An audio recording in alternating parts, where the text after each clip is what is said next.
soldiers on the rock of the sunshine. How are you holding up over the last 3.5 days? I think very good. And by the way, right there, you see all the trucks. They've just started construction of the new ballroom for the White House, which is something they've been trying to get, as you know, for about 150 years. And it's going to be a beauty. It'll be an absolutely magnificent structure. And I just see all the trucks. We just started, so it'll get done very nicely, and it'll be one of the best anywhere in the world, actually. Thank you so much. Your message.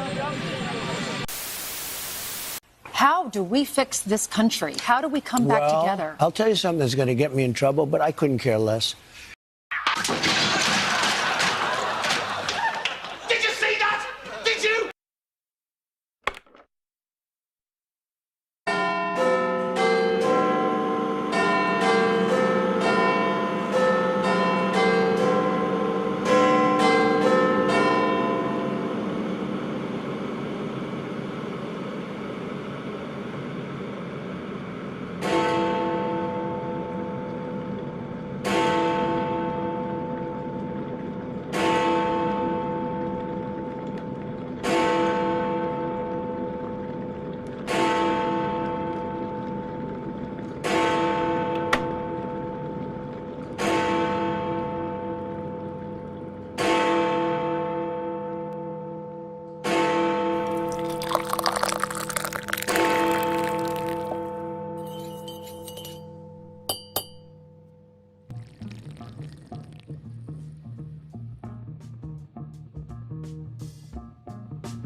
You alright? Welcome to the Brews at 10 on my left eye, everybody. I'm your host, Lefty. You're all very welcome here. Tonight, Friday the 12th of September, in the year of Brewdism, 2025. So how you brewing tonight? Floor Snake. First in, and with the watermelons as well. Great stuff. Morbius. Wonderful to see you. Welcome to the start of the end of the week, everybody.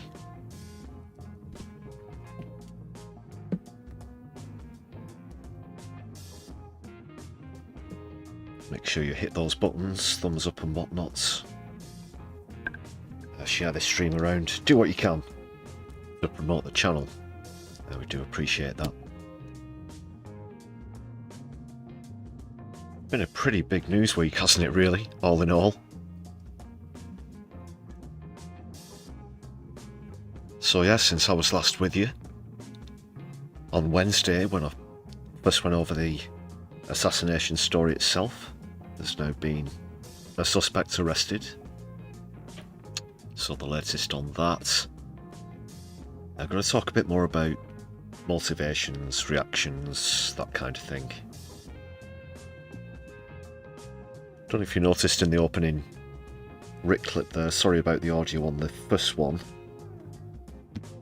I did what I could with it, but for some reason the American press insist on holding press conferences next to heliports, which doesn't really help from a sound engineer's point of view. I can just, see the poor sound guy there. But I don't know if you picked up what Trump was saying in that clip. I'll go into that a bit later, earlier. But first, the reporter asked him how he was holding up after the death of Charlie Kirk. And then in the second clip, his response to the other question about how to steer the country in the right direction. More about that. And of course, another development since I was last with you. He's gone. He's out the door. He's been given his cards. He's been given the elbow. He's sacked, terminated, discontinued as the British ambassador to the United States of America. Yes, of course, I'm talking about Peter Mandel. More about that coming up. That's actually quite a reason to be cheerful in all of this. But he still has his peerage, which is what I'll get into as well. Plus a few more other stories. So lots to come on tonight's stream. Before we get going though, people, make sure you fill out the poll if you're just joining us. Pretty simple one. Quite a few people think this will be the straw that breaks the Starmer camel's back, where his tenure as Prime Minister is concerned. So what do you think? Will Starmer last another year? Let's say until this date, 2026, after this scandal. You look back through a series of Prime Ministers that we've had in this century as well as towards the end of the last century, and millennium, if you like, just to make it sound like it's on more of a macro scale. It's actually not. It's just, that's just between us people. But no, it tends to be one scandal, albeit a policy perhaps, or something else, one particular moment that does it and there's no way back.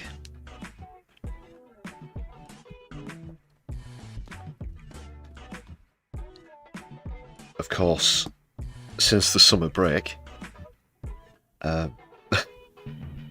it's been pointed out that Labour are losing, you know, an MP a week, losing a Lord as well.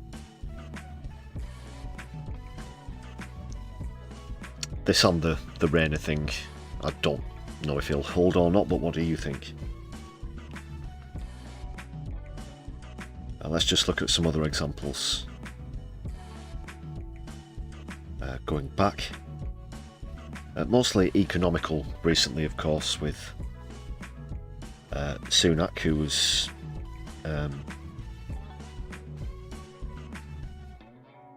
pretty much at the back end of the run of Tory Prime Ministers, Liz Truss, Johnson, so on and so forth. With Johnson, it was down to, obviously, scandals during COVID, and this, well, it's quite a litany where Johnson's concerned. There was always something with him, of course, whether it was wallpaper, COVID rules, you name it. Who's he with this week? Who's he impregnating this week? So, yeah.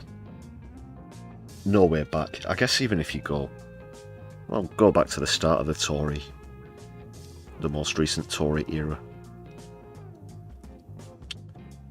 With Cameron, it was the EU vote.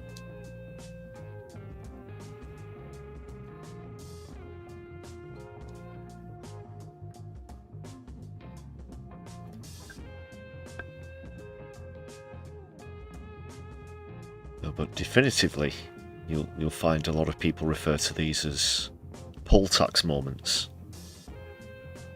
going right back to the 1990s with Thatcher.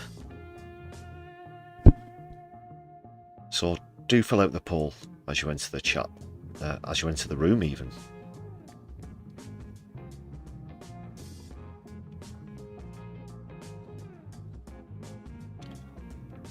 A few people have joined us while I was waffling away there as well, actually. Katie Marshall, great to see you again. Who do I think will win between Phillipson or Powell at the moment? I think very likely Phillipson. I mean, Lucy Powell was only very recently sacked, of course, as leader of the Commons. There's still that in the air, but in terms of mounting support, I think it doesn't really matter. I will go into the deputy leadership race a bit later on, because today it's all over, of course, if they've not acquired the support of 80 MPs that's required to continue. But those are the candidates that I suggested would be left at the end, and it wasn't that much of a complicated call to make, let's be honest. I didn't really have to try the old cranium too much to come to that conclusion. More on that later, yes. Also good to see Aaron Gray in the chat. How are you brewing this evening? Oh, and also Katie's celebrating 4 months of standard membership. Thanks for your support. Thanks as well for giving me an excellent opportunity to segue that into the members video, which is supposed to be on at the moment. Doesn't want to come up. Let's just try that again.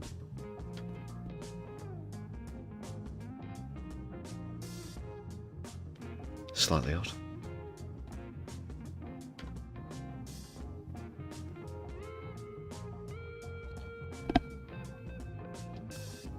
Just bear with people.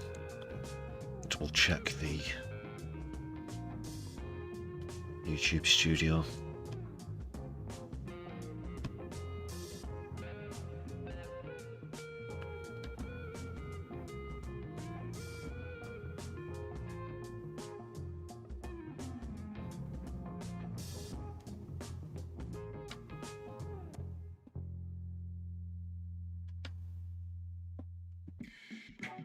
Uh, 2 seconds, people.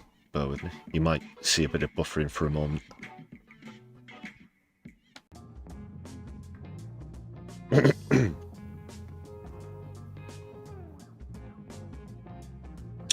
should be resolved now. Thanks for your patience. Sorry if you experienced a bit of buffering there. Here is the list of marvellous members. Thanks again, Katie, for celebrating your 4 months.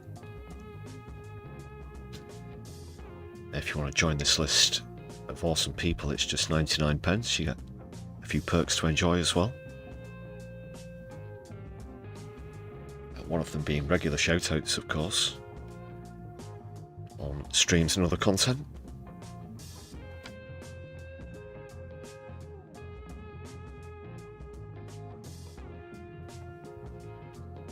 Dominic Jones, good to see you in the chat as well.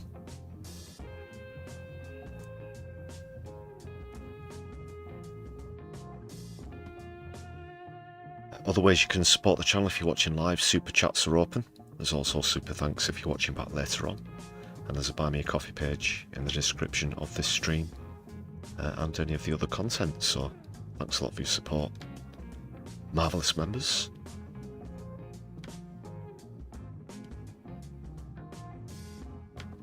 Now let's get you good people up on the screen.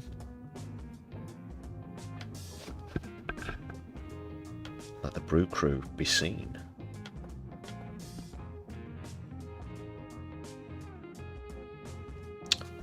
And the Palestine flags in the chat as well. Something we always like to see.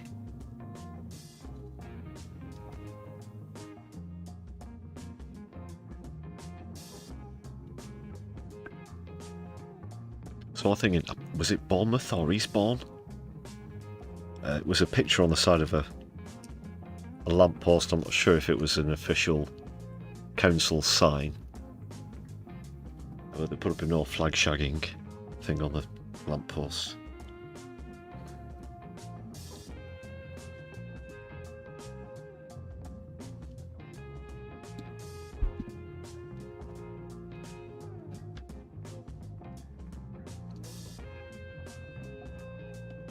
Speaking of which, we'll be going into that boycott story as well, of course. quite a few countries now threatening to pull out of Eurovision, the Eurovision Song Contest. That is, if Israel are allowed to participate again.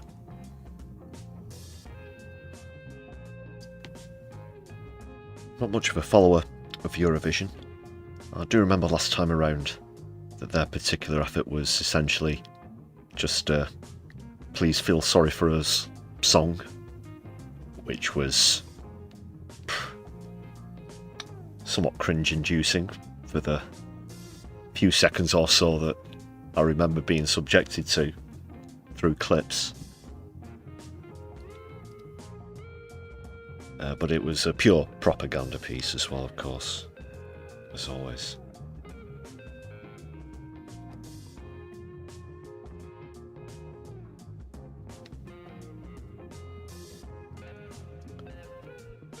Plus tons more, but we kick off as always with a really good comedy clip here from Broken News.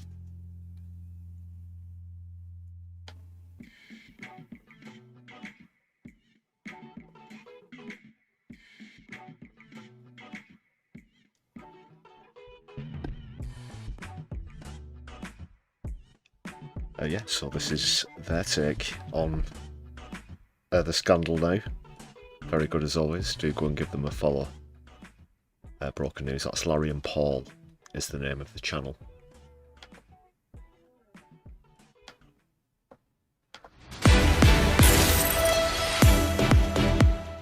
Welcome to Broken News.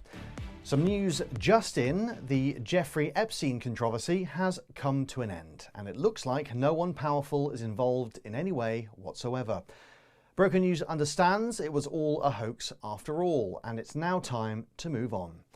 For more on this, let's cross to our reporter, Dick Windows. Dick, what you saying?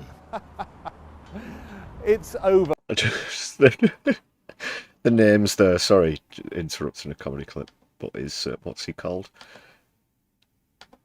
That was it. David Vagisil and Dick Windows.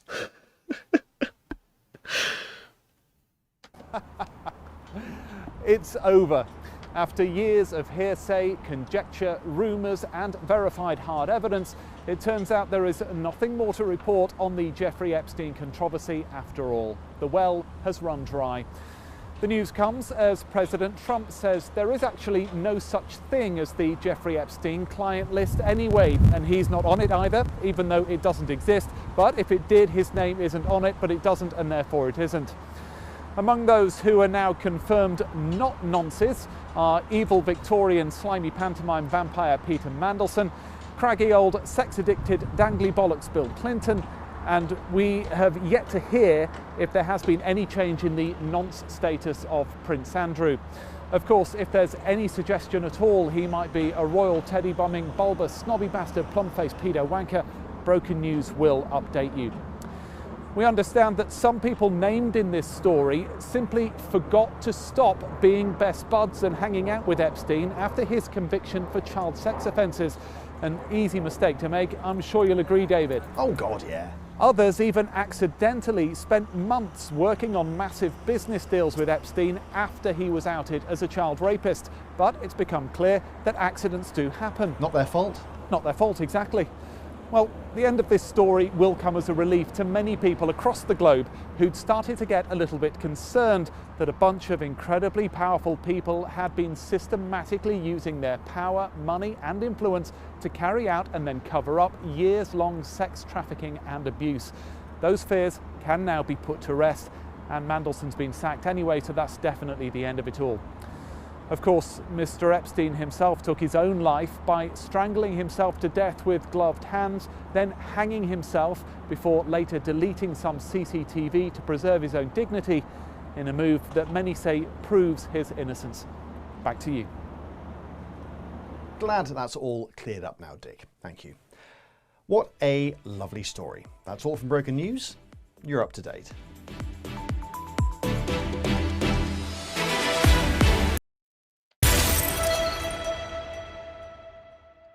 Larry and Paul, definitely go and subscribe if you don't follow them already. Awesome stuff. You see the bit at the end. Page no files. Very good.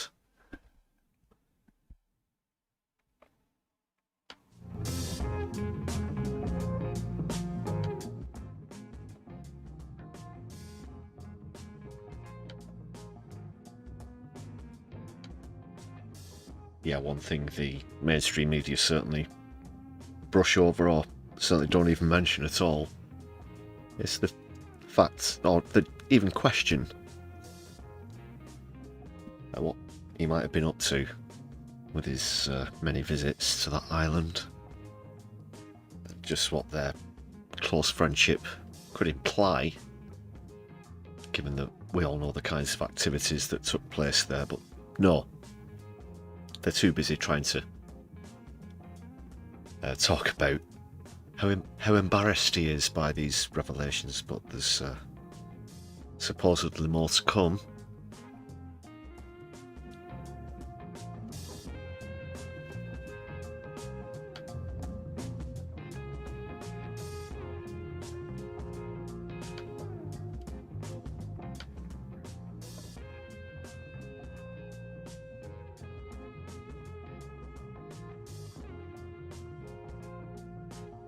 For now, though, we'll go over to the States on the latest on the arrested suspect in the Kirk assassination.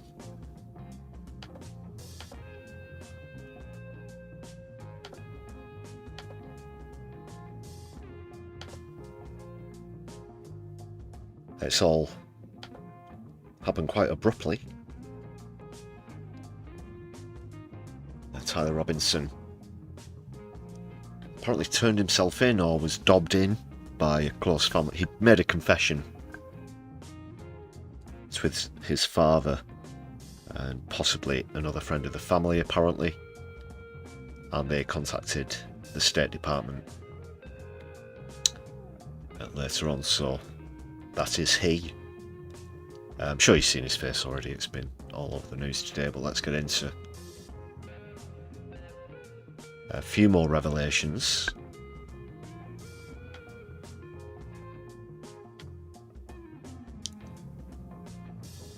And we talked a little bit on the last stream about what his motivations might have been, a little bit about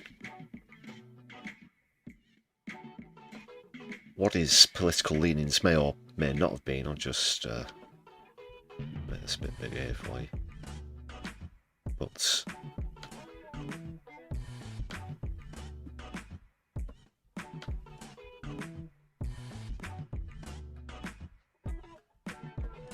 there we go. What was that? Yeah, but as predicted, all of the MAGA heads were all over the mainstream media today, weren't they? Pretty much exactly as I called it. And oh, so this is the tolerant left, is it? Blah blah blah. Saw one post apparently going around. I can't remember who this is. Perhaps some other form of influencer, but made an outrageous claim that this incident would create another 20 million Charlie Kirks, which I think is a little far-fetched. For anyone who wasn't on the last stream, should point out, in case it isn't, of course, obvious, with this being a socialist left-wing channel, I wasn't any particular fan of Charlie Kirk's whatsoever. But if you saw the latest video on the channel, of course you know that I do condone violence. Sorry, I condemn violence. Yes, some twat's gonna edit that.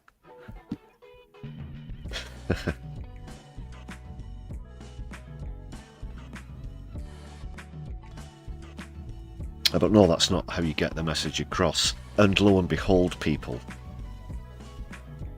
the MAGA heads spoke too soon, or they placed the bets a bit too quickly, as it were. Personally, I was trying to refrain from all of that business, but they went there. And it turns out that they were wrong.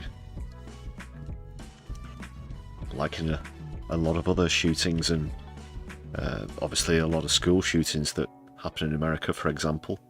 There have been other recent political assassinations as well. Turns out another conservative Republican gun lover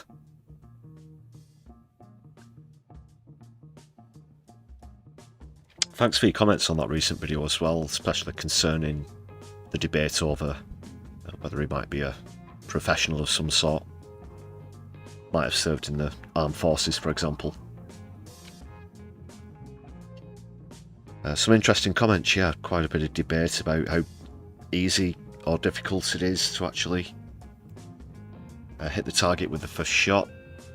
A few of you have suggested the possibility that it could have been a lucky miss in the sense that it didn't hit the part of the body he was aiming for, but nonetheless hit the target. I wouldn't rule that one out.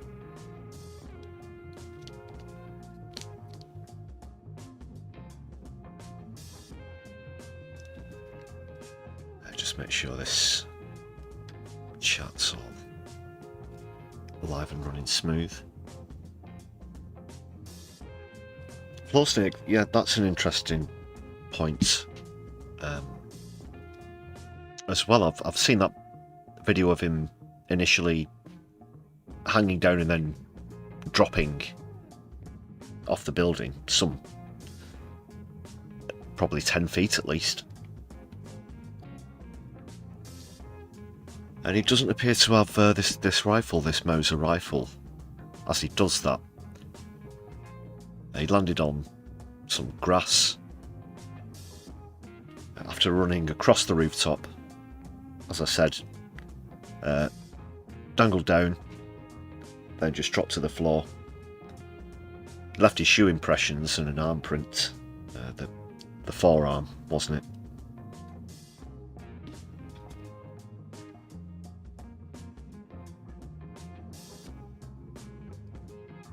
So that's another interesting point.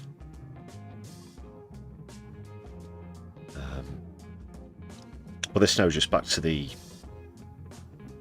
sort of what MAGA will say is the sort of martyrdom of Kirk, as well as the backlash against socialists, which again is completely unwarranted. We know a lot of them, even if you present them with the facts. They choose to ignore facts, and the only thing that, well, Trump supporters specifically usually have to try and justify that is the two words fake news, which they will use particularly liberally.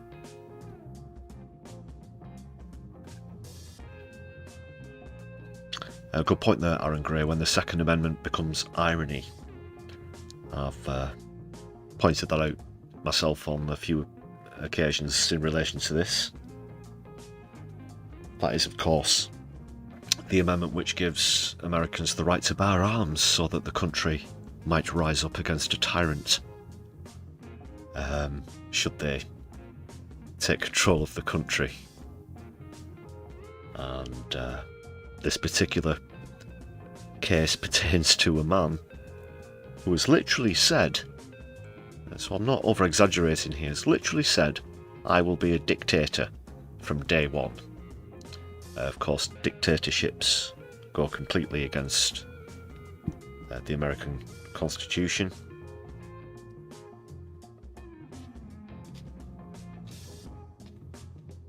And there's also the added irony, of course, about advocates for gun ownership, as Charlie Kirk was a massive advocate of. Someone put it in the chat, living by the sword and dying by the sword. And that was actually one of the things he was talking about not too long before that single shot rang out, of course. As he was actually speaking, he was just getting onto the topic of trans rights, so of course there's been a lot of anti-trans rhetoric that's coming out because of this. Again, debunked. But try, I don't know, taking the toys away from these kids. And we'll certainly have a paddy about it, as we say in the UK. But just sticking the fingers in their ears and fake news, la la la, I'm not listening.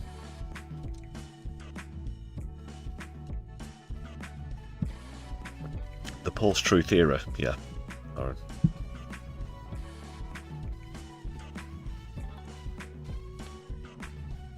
Were phrases, they don't exist. It's not natural language. It's just, of course, again, manipulative syntax, rhetoric, dialogue, whatever you choose to call it.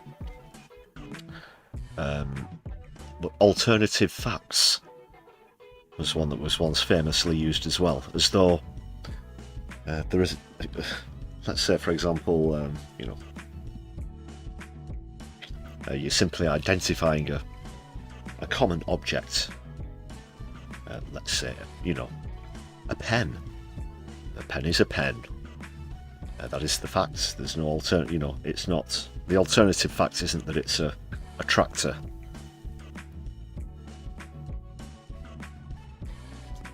Facts are facts. You don't have alternative facts.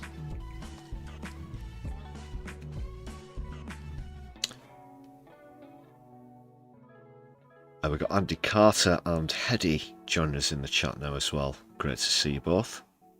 Solidarity. Yeah, quite a lot of the Brew crew here. Nice crowd as we step into the weekend. Okay, more scrolling, less talking, just for a moment. There's a lot to say about this, though. It is huge news. There's no two ways about it. You can't not care about this. You can't be dismissive about it. Whatever you thought about Charlie Kirk, the repercussions of this could be huge. This is a bit of a political earthquake. Especially where a close friend of Trump's concerned. So for any seismologists out there, it's going to be a pretty bumpy P wave and Q wave to follow. It's a story of some magnitude. Magnitude. Yeah. Okay, it's not bad.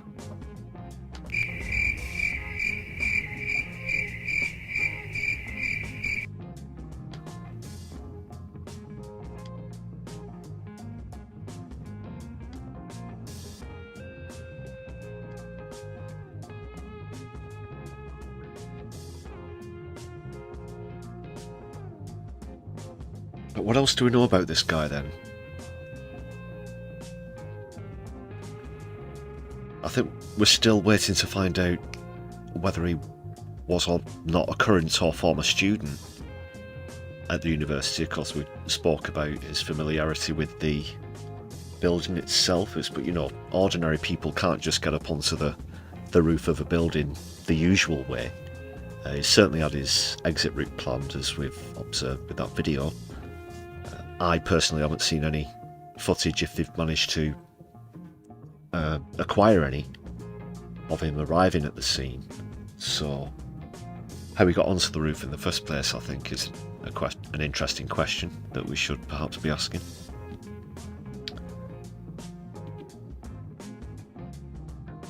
Because usually it's not like in films when whoever it is running away from the bad guy or the serial killer, whatever it is, and you just go up the steps and go to the roof and they open like a fire escape door. It's not often as easy as that. Because if a building is on fire, it might not be a good idea to get on the top of it, what with heat rising and whatnot.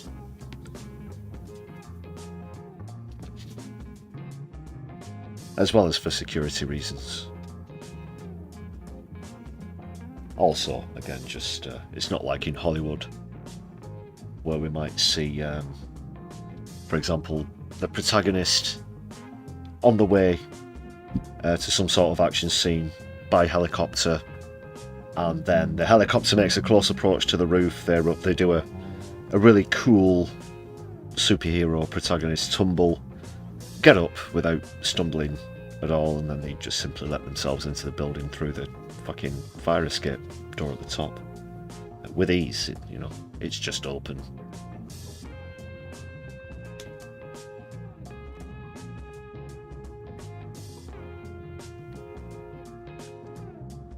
Doc Davies, great to see you. That might be a very good shout as well. You don't think Trump has friends? Not in the proper sense, perhaps. No, genuine friends. A lot of the wealthy, especially within politics and whatnot, might not have very genuine ones. Not a lot of your yes men, yes people around him.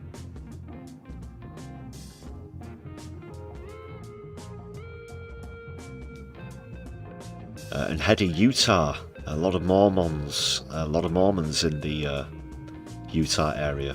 Of course, famously, isn't the big temple in Salt Lake City? Is it the biggest Mormon temple? This is, of course, the pseudo-religion that was only concocted in the last couple of centuries. It's the one that Matt Stone and Trey Parker, creators of South Park and other stuff, famously knock on. In fact, they did a world tour of a stage show about the Mormons, comedy stage show, that is, of course. Yeah, particularly bizarre. It's all based on one man. Supposedly, this is literally how the religion was formed itself, people, if you're not familiar. But he managed to convince people that he had divine insights because there were some magical golden plates with inscriptions on them that only he could read when he looked into a magic hat, and they were at the bottom of this magic hat.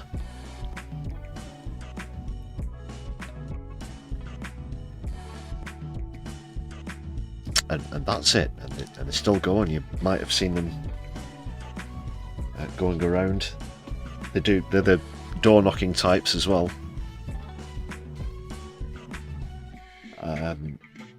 Obviously, there's Jehovah's Witnesses as well. It's you know what I mean.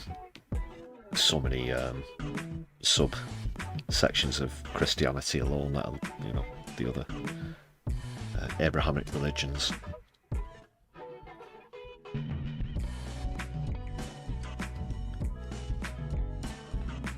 So that was one thing that was pointed out.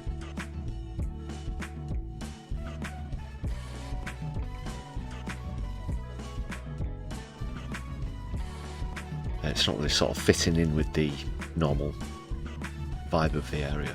Not sure how well received far-right speakers such as Kirk. But what sort of crowds they usually get, I mean. But in this case it was a crowd of 3,000, so you have to say perhaps obviously a lot of those people who go to the university itself, perhaps curious even if they don't agree with his views, or maybe went there to sort of heckle him or say, like, why is this douchebag on our campus? As far as I know, there weren't any sort of official protests, but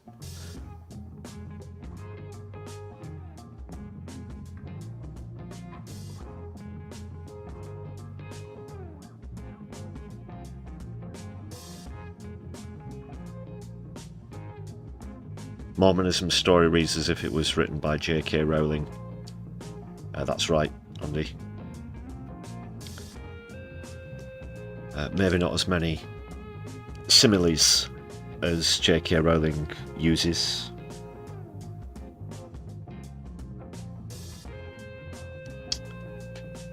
I never was a particular fan of Potter myself. A bit more of a George R.R. Martin kind of fan. Even when I was a kid. But there you go.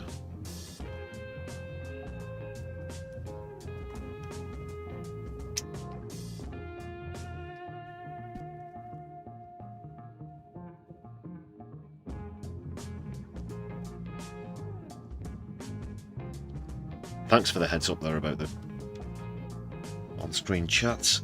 Should be back to normal now.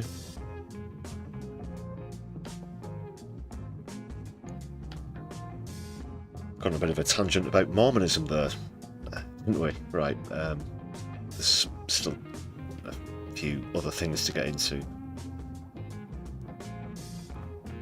No evidence that he planned it on Discord. I've not heard that suggestion.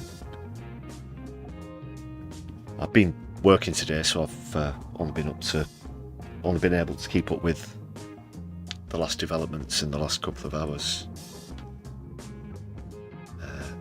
So they heard that his roommate showed authorities messages that he allegedly sent on Discord. Utah Governor Spencer Cox said investigators reviewed the messages which described leaving a rifle in a bush, wrapped in a towel.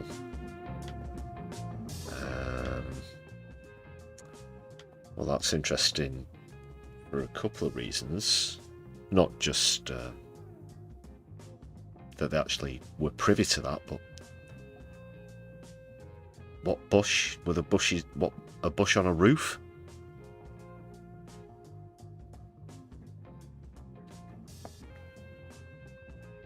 Although I've seen the clip of him getting off the roof about 10 times, I want to give it another watch. I'll just quickly go and grab that shortly.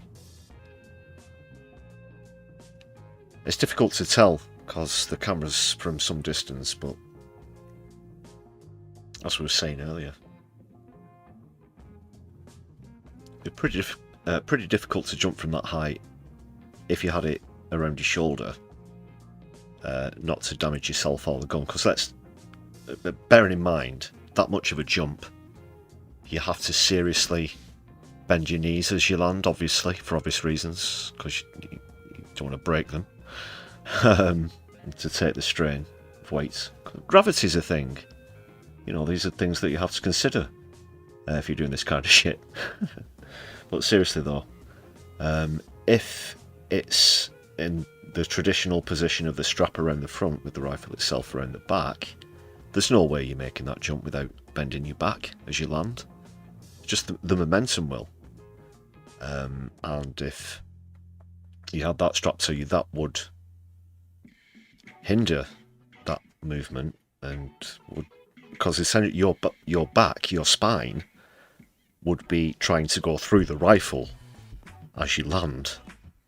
That's how the momentum would take it. It wouldn't be able to move because it's strapped to your chest. So you're talking about a significant chest and or back injury. Again, I might be proven wrong. It could be positioned differently, as I'm just imagining it here.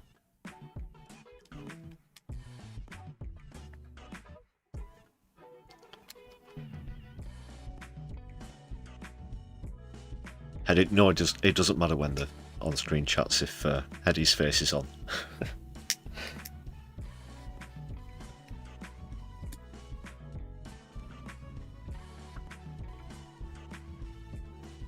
A privet's hedge? Well, it says a bush here.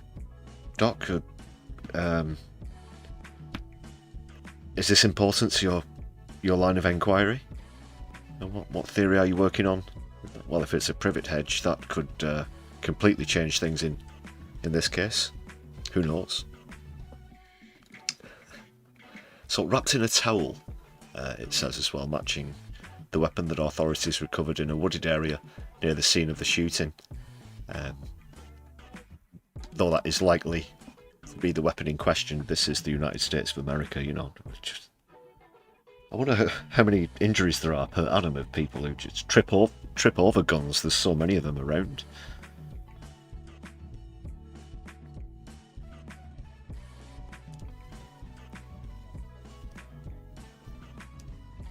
There's a country of roughly 300 million people that own over 250 million guns between them, so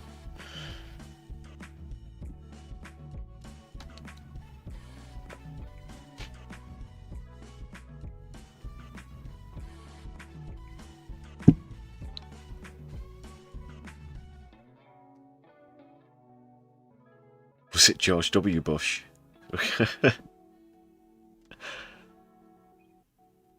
Dun dun dun! He's in on it. Who knew? No, I think he and Clinton, Obama, several previous presidents all came out and condemned the shooting, as is, you know, their way. So, some of the press tried to use that as examples of sympathy from the left. Some of these people paid quite a significant amount of money to bear the title of political editor, for example, yet disturbingly seem to be somehow unaware of the political spectrum and where politicians sit on it. Well, it's them who can sit on it. If you know. What's this? Arrows marking on ammunition appeared linked to Helldivers, yeah. The ammo, just before I get into this thing with the game, which I wasn't familiar with, this apparent connection, whatever it is. Now, I've not put the tin hat on officially yet, while I've been talking about this subject, but something that I've mentioned in replying to some of the comments about the ammunition, for anybody who does think that this might be and I'm going to use the word now for the first time on a stream, false flag. There, I went there. Okay, because you have to consider all options, and there's possibilities within possibilities here. Let's explore a few of them. If we just want to go into tin hat theory time for a bit. But I don't think that somebody on the left would do this thing of writing messages on bullets. That's like a right-wing thing, and I've mentioned this in some of the replies to comments on the last video. For example, with the missiles that are going to the Middle East, and sometimes politicians, famous people even write on them. Especially, ironically, the so-called Christian neocons. Because they believe in some sort of inherent magic, the obvious cessation of the laws of physics, and that when a missile, let's say, blows up a residential block in Khan Yunis, that all of the residents in that brief moment prior to them being bombed to death will get the message, like air quotes, get the message, as if it's some sort of final cocky thing. And I've made the analogy in one comment in particular. Again, I don't know why so many like film, whatever references are coming up in tonight's live stream, but for example, in a James Bond film, when he offs one of the henchmen of the bad guy, and he's got some sort of quip, he makes a joke about the way that they got killed, and there have been parodies of it in other stuff since, like Austin Powers and Hot Fuzz. Like one example in that one is where he knocks the guy into the freezer and he says chill out, but then he gloats about it later, making it a parody. But that sort of thing, you know, it just doesn't happen. It's not something that the left would do. This thing of writing the messages scrolling, whatever. It's meaningless bullshit. It's supposed to be symbolic or whatever. And yeah, people would do that in the Second World War, you know. And the First World War, I believe, from the Allies' side, it would be, of course, you know, take this, and I'm quoting here, take this Fritz, or whatever anti-Germanic, anti-Japanese kind of rhetoric it was. But it's a nonsense. It's a waste of time, obviously.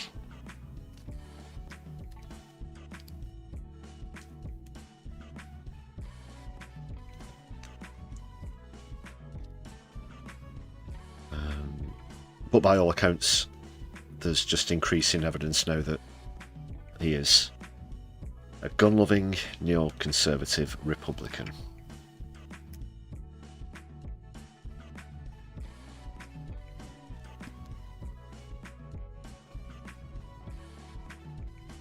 What tends to happen, I can't see it being any different in this case. Whoever it was that rang the State Department, I believe it was a friend of the family, not his actual father himself, who he confessed to. But plenty of his friends, people who now this is out, they'll be going all through the social media, whatever records they have of stuff that this guy has done and said and whatnot. It's all going to be out there. They want to make a quick buck off of this, of course. Someone just got $100,000 richer for getting him arrested, obviously. So it's pictures of him at gun shows. Don't be surprised if it turns out he's been to see other far-right speakers. So this seems to have awfully backfired. The MAGA heads fell for the initial bait that it was going to be a pro-trans, someone on the left. I think he definitely fired when the trans issue came up. I think that was probably pre-planned, obviously with the scrollings on the bullets, so it was to highlight that insinuation, but it does look like it was misdirection. So why has he done it? This is the question it all boils down to, people. Why would he think that he could get away with this?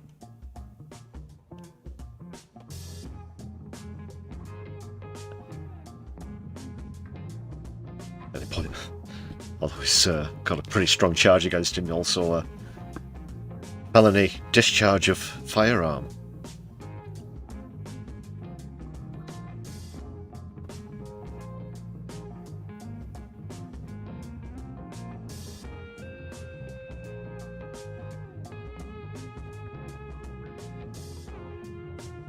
And why did he confess so quickly? He would have known that this was going to be all over the news. He knew the person who was targeted, that's for sure.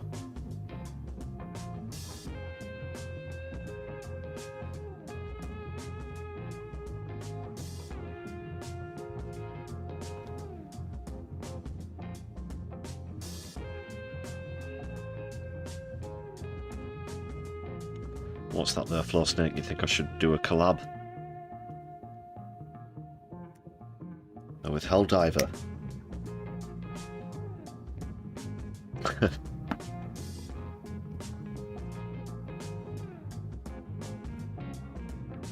Well, you put it to them and we'll see where it goes from there. Just another quick word on collabs, by the way. I did speak to Sean, who was on that GB News clip that I used on a stream recently. Do you remember they were talking about Generation Z having different social habits from previous generations, and especially the contrast to the boomer lot, the old boomer generation. So he said he's happy to come on and talk about that on a stream. I'm going to be doing more collabs with Climate Lens as well. Of course, Paul from Climate Lens came down to London with me last Saturday.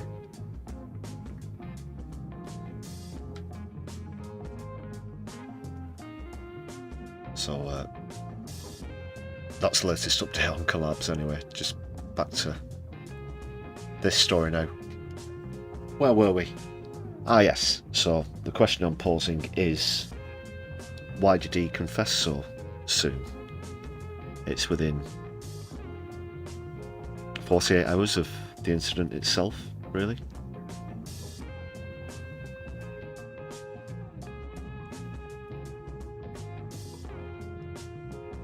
Super Tiny, thanks for joining us. Do you think guilt had something to do with it, if they are perhaps...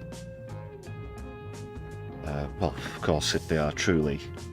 this is by doctoring,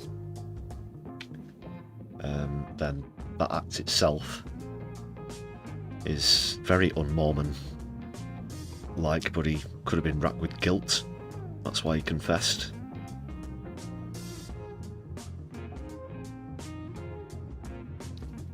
They say confession's good for the soul, people. I had to mute the microphone because I did a small burp earlier. I feel so much better. For the confession, of course, not just for the gastric relief. But anyway, back to this. Aggravated murder. Murder. Well, yeah. I don't know what state laws are in I'll just quickly just 1 second, people. I'll quickly I haven't thought to do this just yet. I'm going to quickly look up whether it is actually a death penalty state. They only do it by states, it's not just by county, is it? Because then that gets even more complicated. Utah.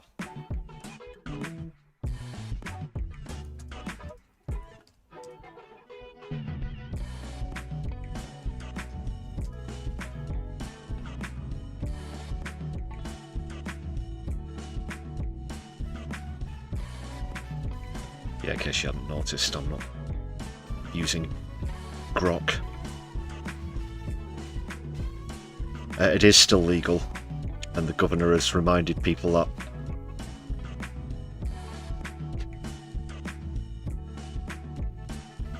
Ooh. What if they do it now? Lethal injection, I guess. Yeah.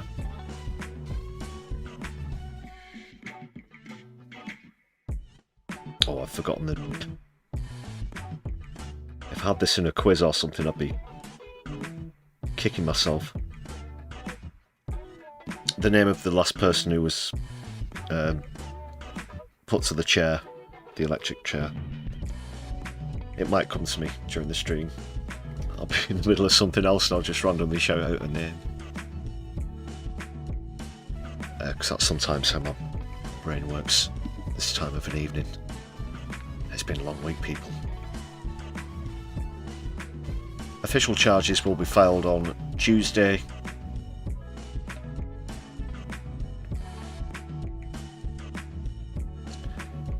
Here's another one. Is he going to make it to trial, or is some wacko going to Jack Ruby the shit out of this fucking guy?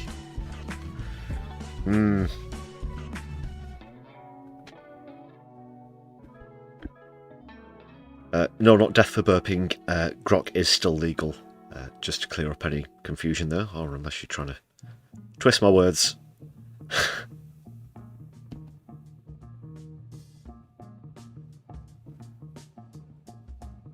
Yo, Grok, can you check this out? Need some information on the murderer.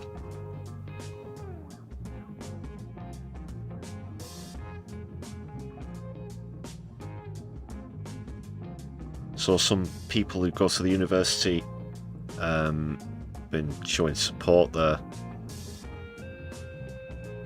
We are not afraid. They're calling him a hero. Don't tread on us, they say. Is that a beehive? that he's drawn there. Hope not. That's a prominent symbol here in Manchester for anyone who's familiar.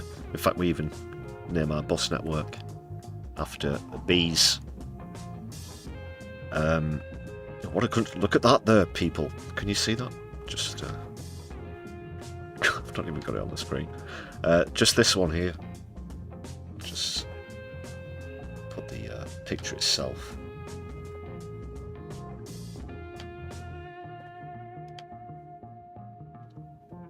There you see, we are not afraid.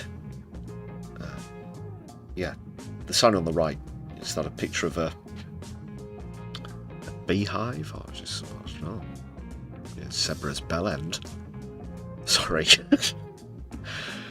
For being so crude. What I was going to point out though is, we've got some quite distinctly different laws over there in the United States of America than we have in Britain. But a speed limit of 265 miles per hour, that's quite something there. No, I'm joking.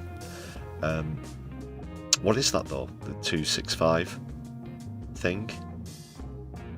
The signs are very confusing. It's somewhere between the two. What is that? I might be missing something completely obvious here.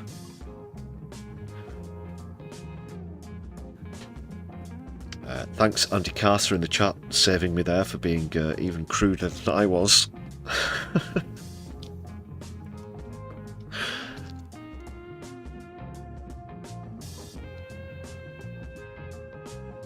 Genuine question there about these two signs. 265.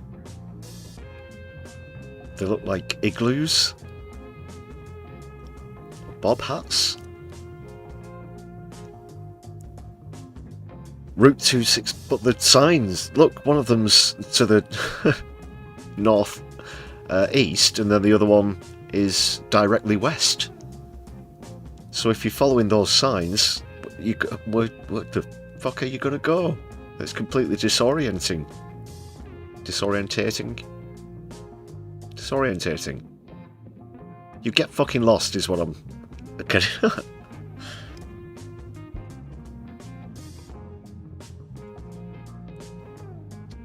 No, it is. Don't ask Grok that question about the zebras. They probably don't. It's probably just pink like most other things. That's not how nature works. I'm not saying it's racist. There you go. You're all curious now though, aren't you? You know you are. Do they, don't they? Well, I think Lefty's right. It's probably pink.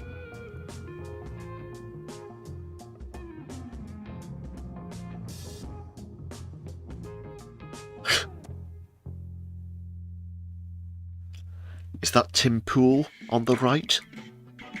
What do you mean on the right of the picture? Or in both senses? No, it's a university campus student. I don't know a great deal about Tim Pool, but enough to know that they're probably not at the university. I don't know. Might be proven wrong on that one. No pun intended there, of course. That was the slogan. Prove me wrong. Was across the gazebo that he was speaking in when he took one in the throat.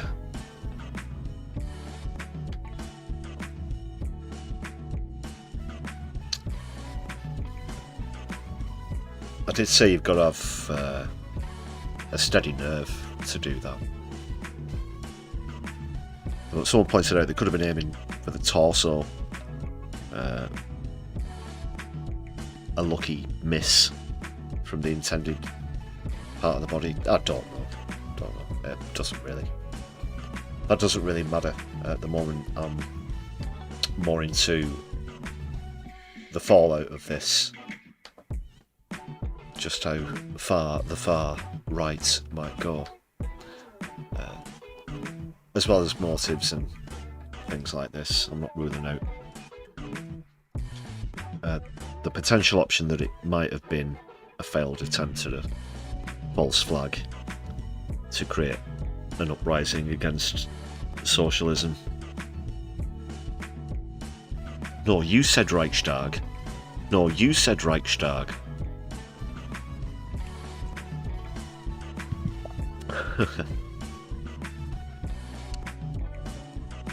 Yeah, sorry, Gray. You went for the jugular. That's also why you kill a circus, by the way.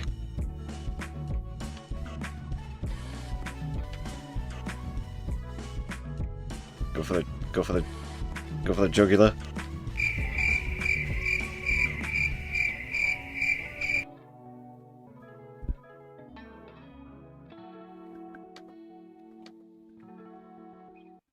Oh, excuse me, there's a large crowd outside with fire and pitchforks.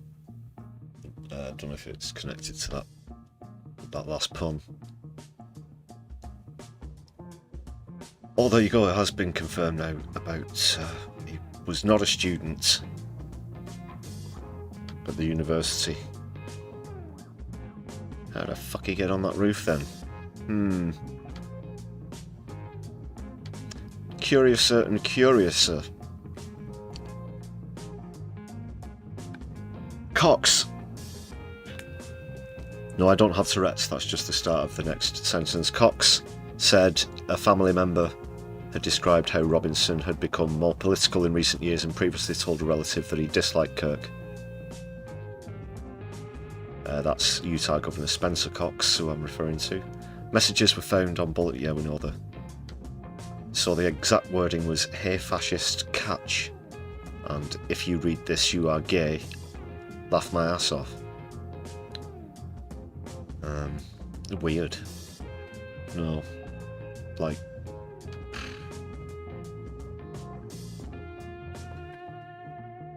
Hey Lefty friends, guess what I did this. Bet you're all super proud of me. Is that what...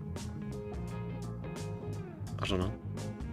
Is that what he imagined would happen if he was genuinely on the left? I think this is crap. This is bullshit.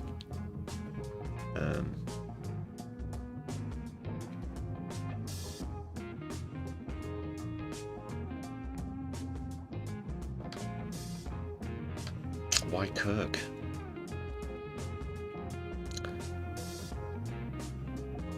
Previously, oh, that's highlighted, so there's a separate bit about that. Or is it just... Oh, great, yeah, nice one. It's just taking me straight back to the top again. Alright.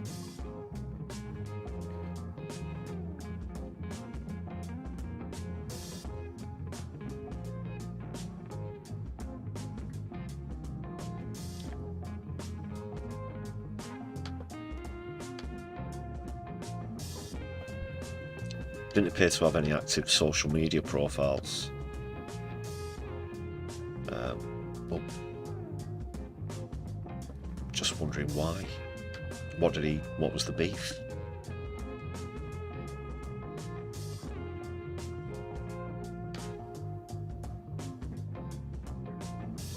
You can't assume just because he is young and conservative that he is going to be in complete agreement with Charlie Kirk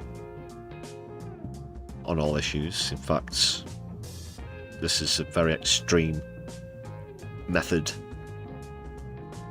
of voicing your opinion against him, of course.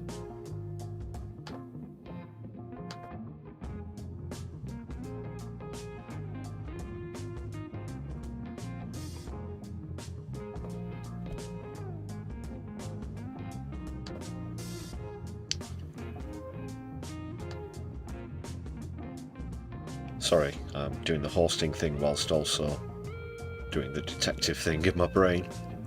So in July, just going back to July 24, that was the last time someone apparently took a pop at Trump with his mysteriously reincarnating earlobe. Oh fuck, there's blood everywhere. Look, oh god. That looks like a complete human ear.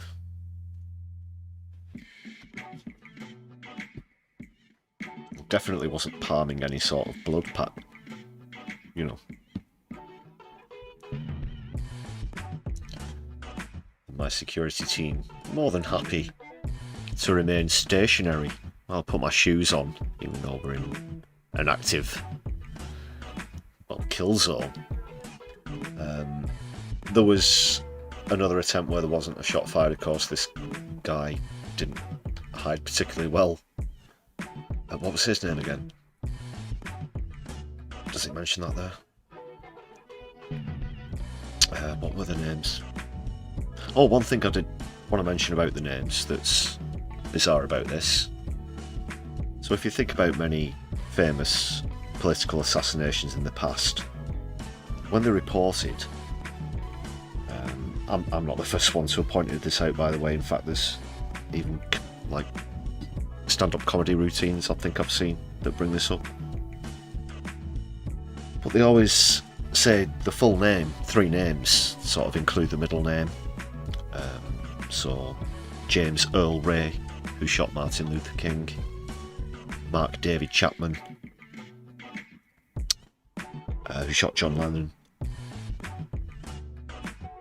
Lee Harvey Oswald, who allegedly shot JFK. Probably not, though.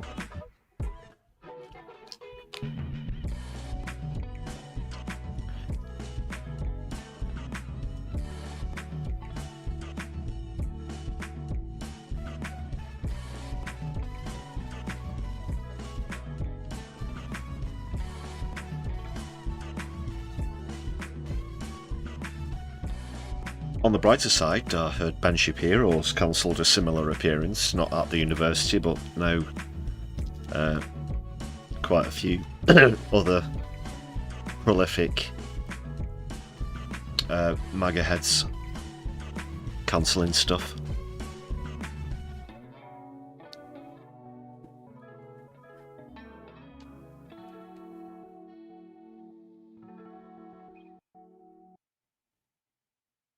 Okay, there is a lot to go into on that story, but we've been on it for quite a while now. Let's move on.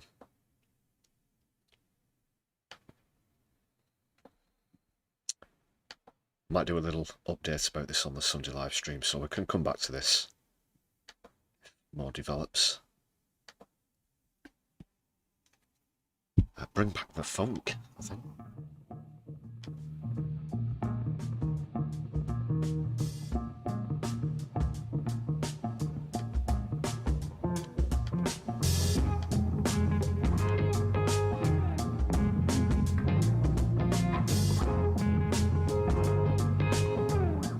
I guess we'll segue whilst we're sort of on a topic that concerns Donald Trump. Just a quick look at those couple of clips again, both from today. Had to pick up the audio on the first one.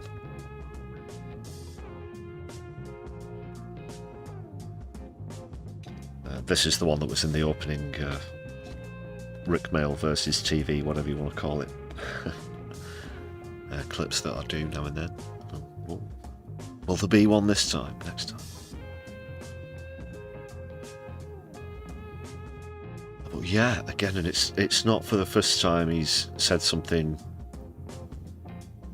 pretty shocking. Was there a helipad or a runway? So a lot of background noise, unfortunately, but in case you weren't with us at the start of the stream, just a reminder, if you've not seen this clip as well, of course, that the question was asking him how he's been holding up since Wednesday's assassination of Charlie Kirk, and how he answers is unbelievable. You'd never put it past him to sort of use any opportunity for an attempt at self-promotion. And this just shows how far he's willing to go, when he essentially responds to the question about his recent bereavement with a promotion excuse me, a promotion for his redecorating in the White House. Let's see what's happening.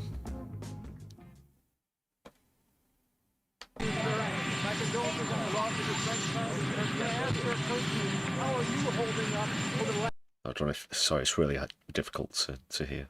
I think very good, and by the way, right there, you see all... I think all he had to say about the death of apparently one of his close friends, how he's holding up. I think very good. By the way, look at this over here. They're getting a new ballroom. He's getting a new ballroom, and this is what he wants to talk about. The trucks, they've just started construction of the new ballroom for the White House, which is something they've been trying to get, as you know, for about 150 years, and it's going to be a beauty. Yeah, famously.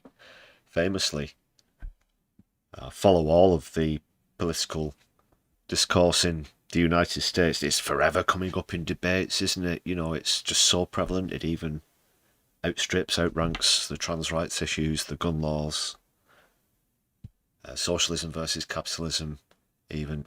Just so many times. I'm sick to the back of the teeth. I don't know about you people, of hearing about the need for a new ballroom at the White House. Because it's been going on for 150 years. And, you know, my parents, grandparents, great-grandparents, we've all spoke generations and generations. And going back 150 years, yeah. Yeah. We've got this piece of paper. Sorry, I'm getting a bit emotional now. Just talk about bequeathment. Get the small violin on standby, please, Phil. Hold myself together. A piece of paper that we pass down from generation to generation in my family. And it simply says, keep up the fight for a new ballroom at the White House. And tell your next of kin about it, whatever you do. And I hope that you do the same, people. Yeah. Because that's what really needs to be done to solve all of the issues in America. A new ballroom at the White House. The Emperor's new clothes. It'll be an absolutely magnificent structure. And I just see all the trucks. We just started, so it'll get done very nicely, and it'll be... The trucks are there. It's going to be nice. In the world, actually. Yeah. I can't wait to judge that for myself. I'm sure that the rest of the American population, whoever was watching there, can't wait either to see the inside of the new ballroom and compare it to all the other ballrooms that we often frequent as well. Because that's all I can think about that I need to know in this day and age.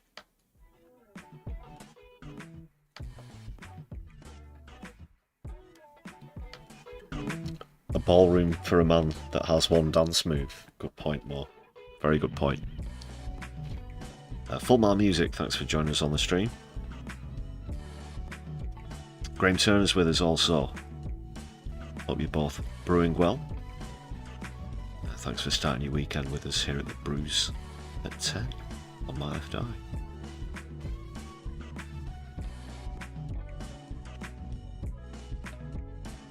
The other clip is pretty short and sweet, but the audio quality is a lot better as well, fortunately.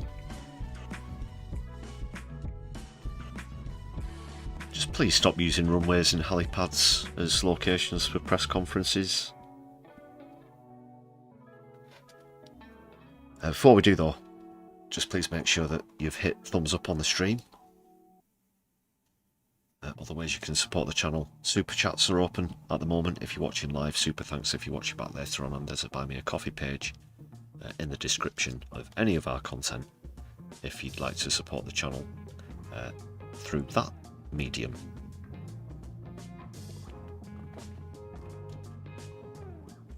Keep us caffeinated.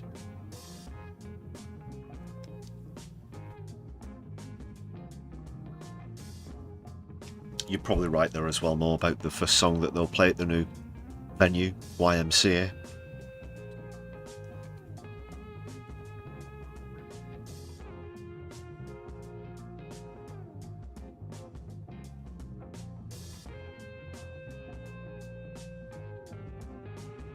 Not a phallic chat this evening. I'm just noticing Flowsteak's latest contribution about funny looking little mushrooms and how that might pertain to Trump's chopper.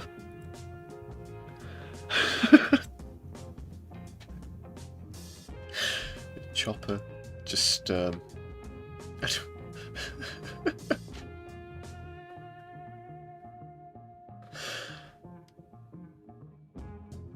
very good, very good. Bit crude though, but yeah. You dirty fecker. Sorry, yeah, a chopper is it's basically a slang term for a penis. I think that's probably one of the first times I've said penis on a fucking live stream.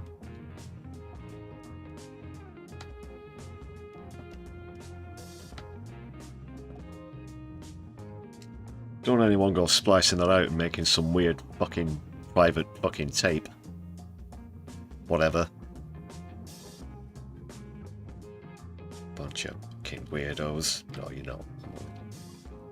I jest, people.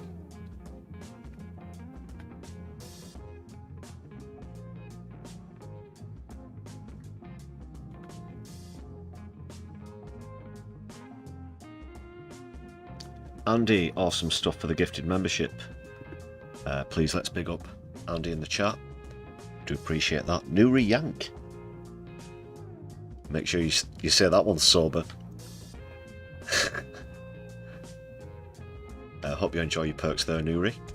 Takes up to 108 as we update the total. Getting towards 250.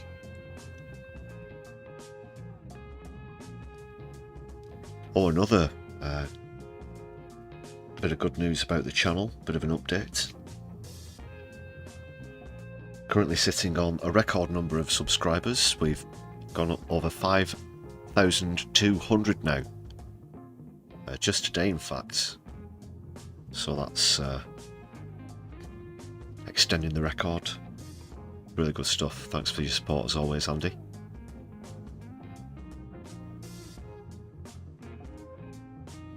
Flowsnake, I am not going to enter that particular search into my search engine, so not having that on my algorithm. It's going to be flagging up in the Google and YouTube offices. My God, what Lefty's into Stormy Daniels and funny little mushrooms? Or is it like the Badger mushroom? The old, oh, was it?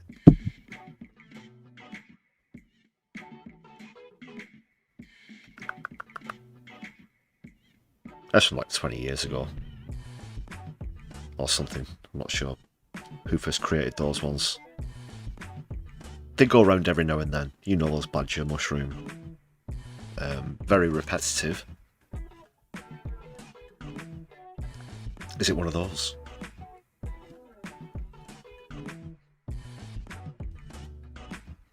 Oh, thanks for the congratulations on the milestones and stuff, people.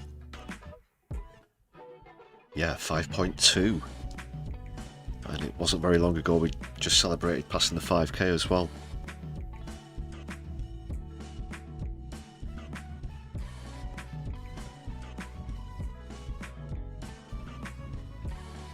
So this other clip. Just dead quickly. How do we fix this country? How do we come back together? I'll tell you something that's going to get me in trouble, but I couldn't care less. He says he'll tell you. Why did that cut out though? How do we fix this country? How do we come back together? I'll tell you something that's going to get me in trouble. Well, he was about to tell us, but the clip appears to be... It's corrupted. Get rid of that. Gone.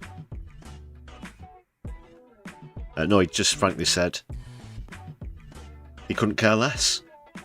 Literally those words. He couldn't care less.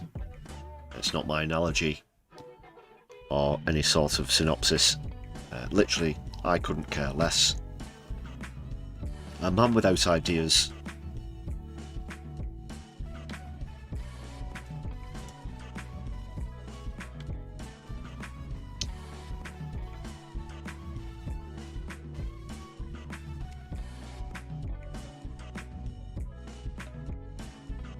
this one. No, it's not that one.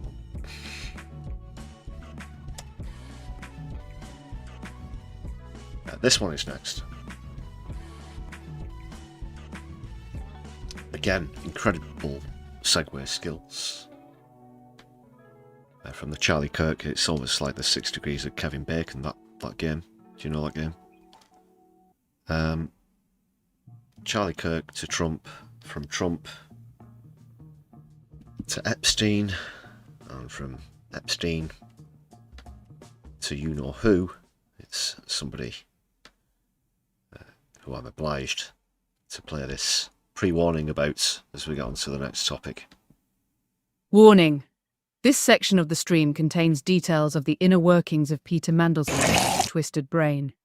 Anyone who isn't a serpentine weirdo may find the following scenes distressing. No, seriously, it's really bad.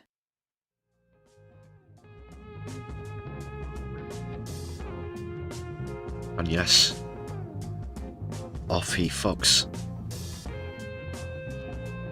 The buggering sod. Yeah, bit of good news at least. No longer UK ambassador. Starmer's been completely forced to do this, because Mandelson had zero, apart from himself, a few others showing strained words of support in the media rounds in the days leading up to the sacking, but more or less Starmer alone was backing Mandelson. So many came out publicly. So it was either a massive backlash from within his own party. This is riding off the back of the Angela Rayner resignation as well.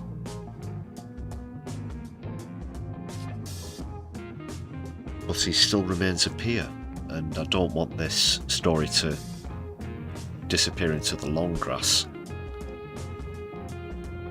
because I think there's certainly a lot to be said about his peerage in the House of Lords, the second democratic chamber here in the UK, which needs completely abolishing and replacing with a citizen's house, a people's house, of course. Well, preferably the first chamber, but if you want to be reasonably realistic,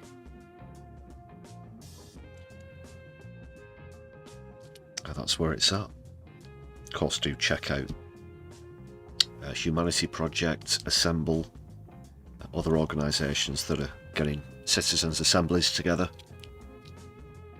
There's going to be more about that coming up in that World Transformed event, the 4-day event taking place here next month in Manchester. Just sidetracking a little bit though.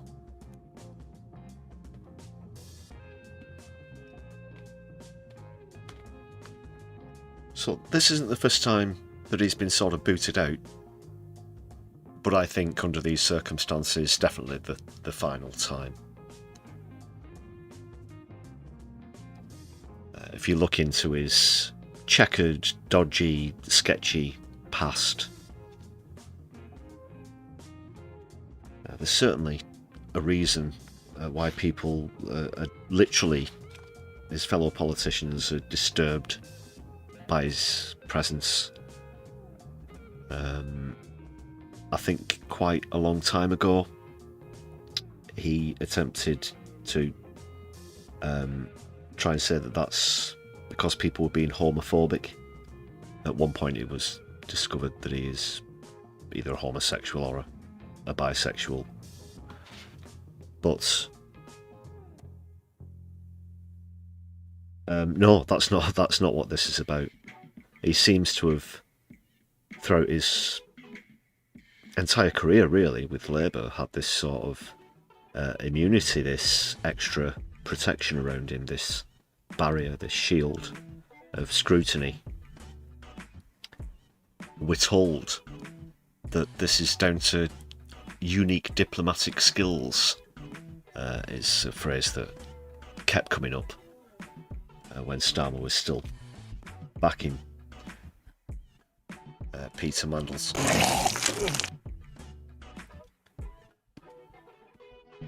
But what could they, what does that mean? Unique skills? As if to imply that he's irreplaceable. You can't train someone in those same skills, for example. I think there's more to it than that. There's a reason why they don't want to talk about why he always gets away with so much historically, why it did look like a possibility that he might do again this week. And I think it is as clearly obvious as a lot of other things are, and that is his proximity to Epstein itself. We know how utterly weird and creepy those letters and notes and poems and stuff were in that sort of birthday ode to Epstein. We know what happened on Epstein Island. You could possibly argue that a lot of the victims would know whether Mandelson even knew what was going on. Or more importantly, if he did participate in any of that horrid activity. But somebody knows, people know. Ghislaine Maxwell, I think, claims that she's had it off with him, I believe, yeah.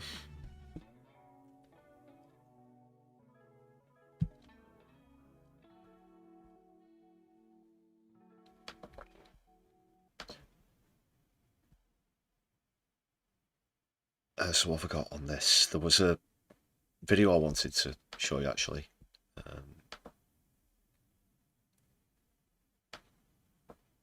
From another YouTuber.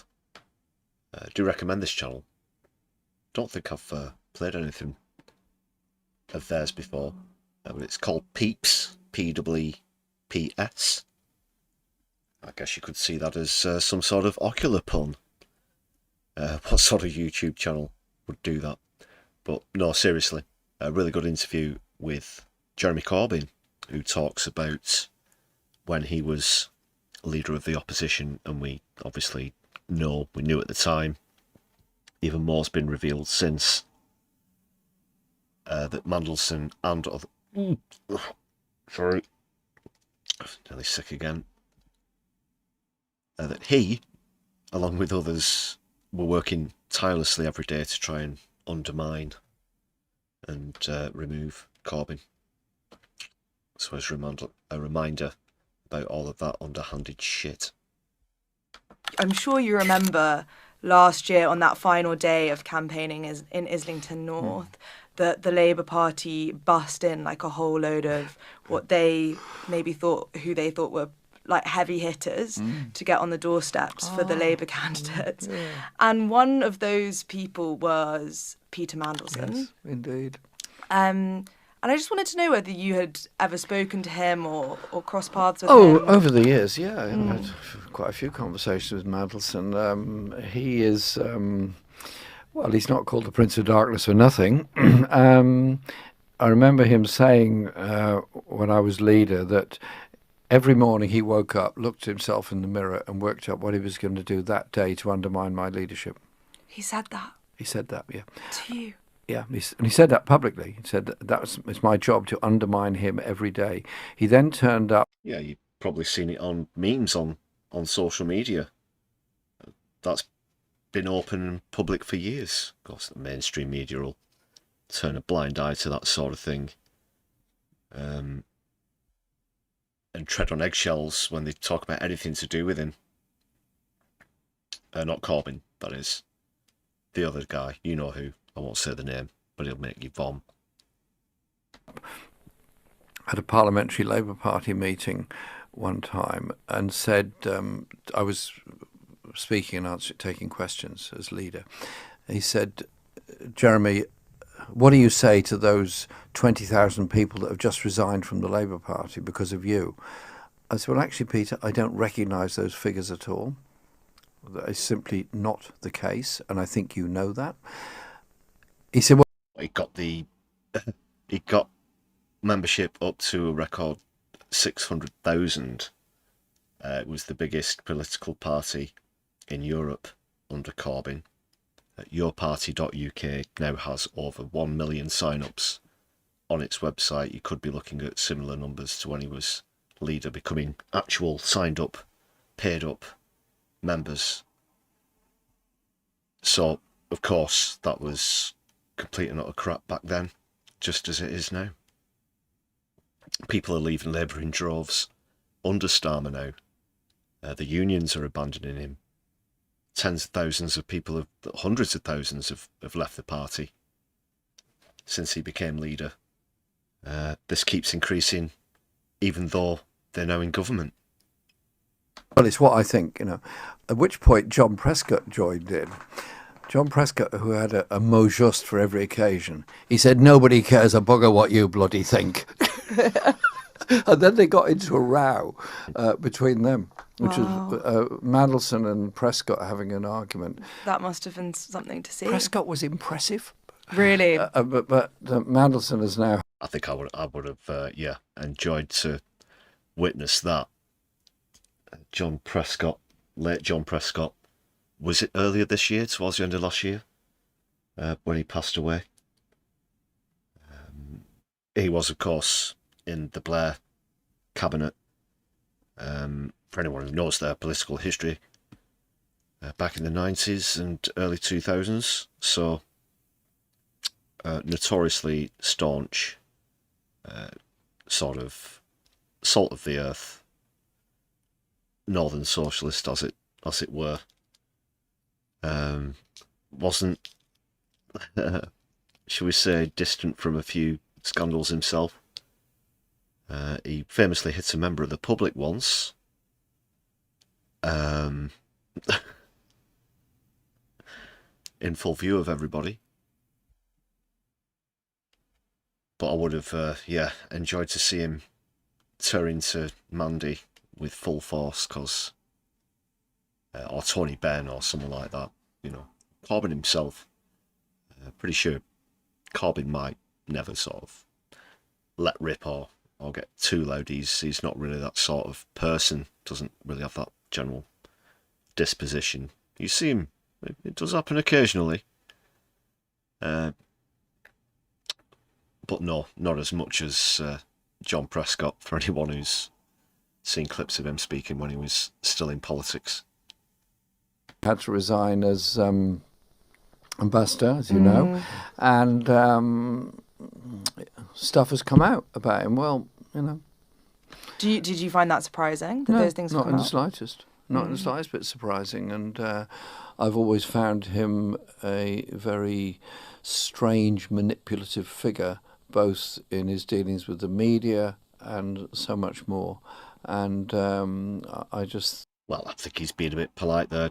The man's an absolute freak show, as far as I'm concerned. And again, just to reiterate, that is certainly no form of homophobia or anything like this. We're talking about the very worst things that got up, that happened on Epstein Island, that he got up to, perhaps with Epstein himself, who knows.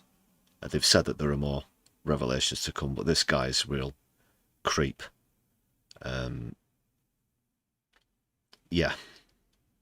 Just skin-crawlingly bad. And one thing that has always, I don't know if I should tell you, because you won't be able to unsee it, but you've probably seen it yourself. And I always try and refrain from making light of people's appearances, but I think certain politicians are fair game. Farage and the Toad, for example. But with Mandy, when he talks, he has this smirk that's also accompanied, he rests his tongue on the back of the top and bottom sets of his teeth. And it's really unnerving. It's this sort of, I don't know. That's why I think he's very serpentine. That's a sort of serpentine thing. Just sort of twinned with that grin you can't unsee it, and it's disturbing. And it's somewhere between the realms of perversion and self-satisfaction that you don't want to know too much about. God, this guy, yeah. Freak show. I'm glad he's resigned. I mean, his relationship with Epstein was known since 2019, right? There was nothing secret about it. It was pretty open that they were good mates. And when he said the day before that Starmer finally asked for his resignation, this is not good, but there's more to come. What on earth was Starmer doing in saying, well, OK, I'll now go out and support him? Surely at that point, I heard this on the radio this morning, surely at that point, Starmer should have phoned him up and said, what the hell is coming out then? Yeah, and also you're stripped of your peerage. Andy, good point about the strong words from Corbyn. I'm enjoying the fact that now he's free of the shackles of Labour. He is open to slag them off without fear of reprehension of any sort. The same with Zara Sultana. They're just confirming what a lot of us already knew about what's going on within the inner workings of the Labour Party, the CLP, the NEC, and so on. And it's just a Blairite neoliberal shithouse now. You can't, how can I best put it? Even this week, in the discourse over this and other things, you hear them talking about Labour specifically, and they still say, from both wings of the Labour Party, for example, or on the left or on the centre of the, as though there is any left of the Labour Party left, as in remaining. No. We've had the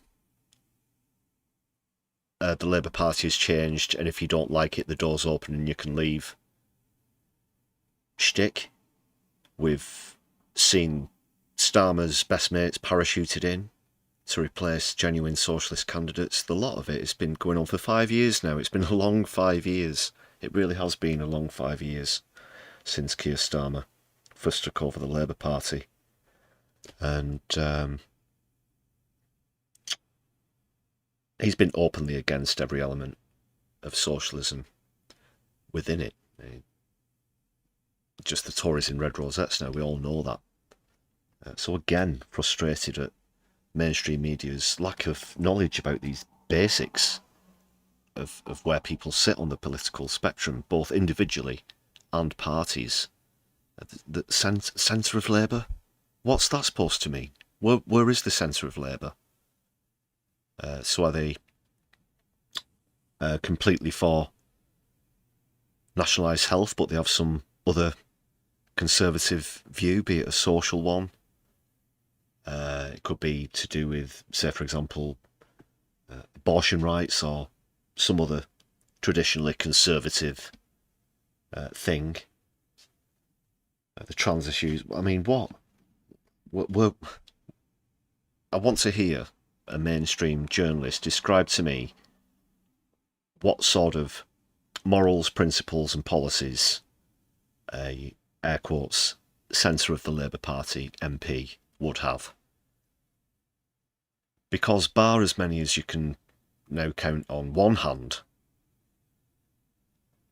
they're all Blairites, and that is even further evident now in the deputy leader race, because I'll actually leave that because I think they might come on to that in the interview, but I do have something else to say about how that displays the lack of diversity now, political diversity within Labour itself. And then at that point asked for his resignation. So why Starmer decided to go into Parliament and defend Peter Mandelson and then dismiss him 3 hours later, it doesn't look good. Do you think his decision to appoint him as US ambassador, even knowing that there was a relationship there, do you think that should be a reflection on Starmer's judgment or his own character? Absolutely. I mean, if you've got somebody you're about to appoint as ambassador and you've got this enormous question mark over their relationship with Epstein and his support for Epstein after he'd been... He's going to get it again now because he said Epstein. Last time, yeah. Do you remember the big thing last time he said Epstein? And they even went so far as to try and say that that was somehow anti-Semitic to give it its actual original pronunciation. I think Epstein's now more of an anglicised version of it. But there you go. I hadn't noticed that the first time I watched the clip. Convicted, not before, after he'd been convicted. You sort of think, well, that is something. Now, the Foreign Office are not very keen on political appointments of ambassadors because it upsets the career path of anyone else who wants to be the ambassador, for example, because being the ambassador to Washington is the plum job in the Foreign Office. It's the one they all want. And so they were probably not totally surprised, but probably quite disappointed that Starmer had chosen to make a political appointment of that. I think it's the only political appointment he's made on ambassador level. And so I would hope that fact as well speaks volumes for the fingers on the strings. It's not just Mandy, it's Blair as well. That is the only ambassadorial appointment that Starmer's made in, what is it now, into the 15th month of him being Prime Minister. Very interesting selection, and again this unique skill set, although I think it's more to do with perhaps certain phone books, little black books, that sort of thing, as to why he's sort of seen as so precious. Is it? The next ambassador will be somebody that comes from the Foreign Office rather than appointed. Yeah, well, I read something that was quite a record that Mandelson set to be someone who's had to resign 3 times in 3 decades. Yeah, 3 times, 3 decades. 3 scandals. It's an absolute... You know, throw all of the sick stuff to one side, even if you can. But he's just an absolute liability. Just an absolute political liability. Not that he's got enough disgusting nicknames, but one of them should already be Peter, what is he going to do next? Mandelson. What's he going to get sacked for this time? And again, what is it about him that he keeps getting back in? Because even for a fraction of the things that we know about him, any other politician, their career would absolutely, they'd be in a ditch politically. Absolutely, 100%. But no. This goes back to the 1990s, probably the 1980s. He was burrowed deep as a tick into the Labour Party, the same way that Blair still is.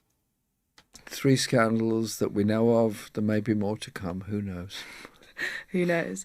And but he did say that he thought the people of North Islington didn't deserve to be represented by me, and then he campaigned for my opponent, and we know what the result was. So thanks, Peter. Yeah, it was quite something to see all these people who obviously had such a strength of feeling. Nice dig there. Nice dig. Thanks.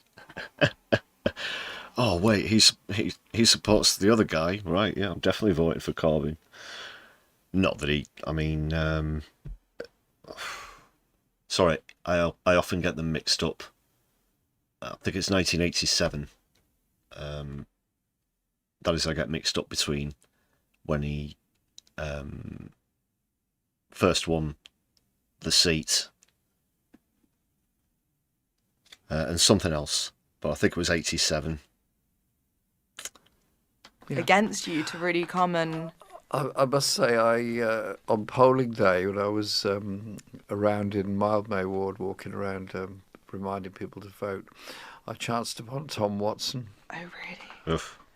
And what was that exchange like? He gave me a wry smile and said, "You've got a lot of support around here." And what did you say? Thanks. I'm sure you're... Well, yeah, another shout out to Peeps there. Great interview that with Corbyn. just addressed that point at the end. Of course, later, Tom Watson famously stabbed Corbyn in the back, resigning very close to the election, being part of the obvious AS scandal bullshit. Terrible. These are the sort of people who Labour now want around. So yeah, go and check out Peeps. Good channel there, good interview. Really good stuff. He wasn't holding back there, was he?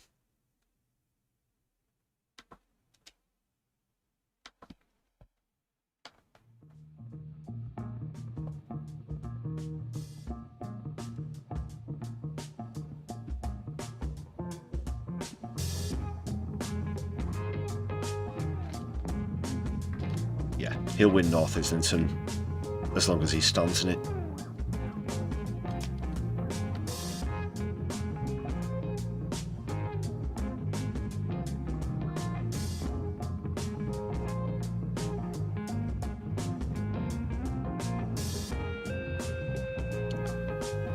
So, if you're from Horbury, Islington way,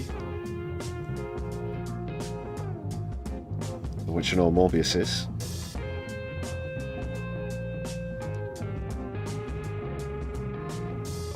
you going down the old Kelly Road later, mate?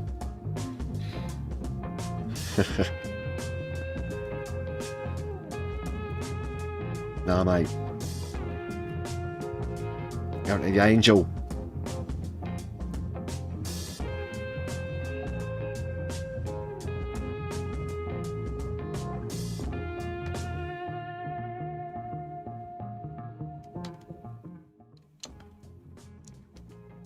That was mostly directed at Morbius there, for anybody who thought I was having a brief seizure.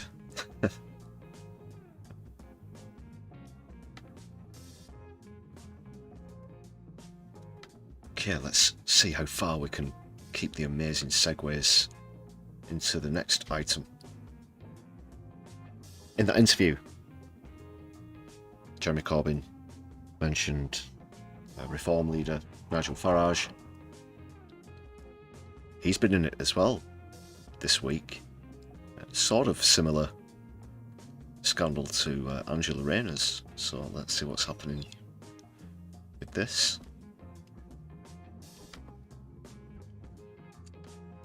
Houses and amounts of money in the area of £800,000, 885 in this case, so nearer to 900 grand. But who funded it? This is one of Farage's houses in Clacton. I've got a live reporter there on the scene. It's just an audio connection, you'll have to apologise. What do you see? Cobwebs, stacked up takeaway leaflets behind the door. Forgot to cancel his milk order, and we've had quite a hot summer while he's been over there in the United States of America. It's a bit pongy down there as well, so thanks for that, unnamed reporter. In genuine correspondence.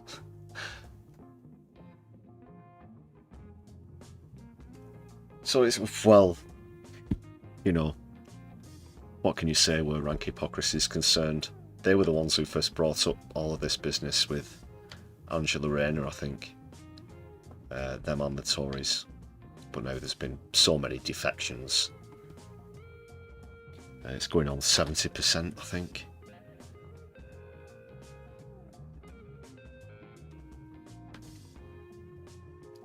But apparently he's not paid 44 grand in additional stamp duty on the purchase of his constituency home by putting it in his partner's name. That's Laura Ferrari. Solid British name there, of course. German passports. She says she bought it with her own funds. What does she do? What, she bought it outright, or is it mortgaged? 880. Okay, I'll be back in half an hour with it in cash. Do you accept Do you accept premium bonds?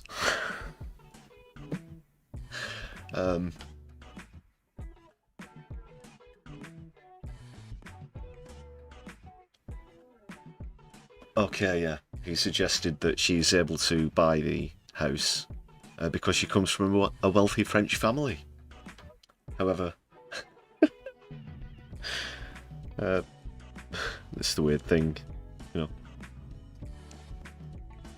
He probably thought, that will be that. It's okay, darling, I'll just tell them that you're from a wealthy French family. They'll accept that and it'll be the last thing that we hear on the matter. Ribbit, ribbit, ribbit, as he would say. But they examined French property and company records and they were unable to find evidence that her parents have the means to give their daughter a significant contribution towards the purchase of the home. This is a lot of money, so that would be going on over towards €1 million or euro.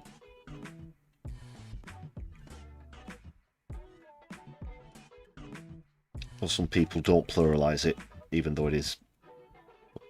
How do you say it? You say euros or euro?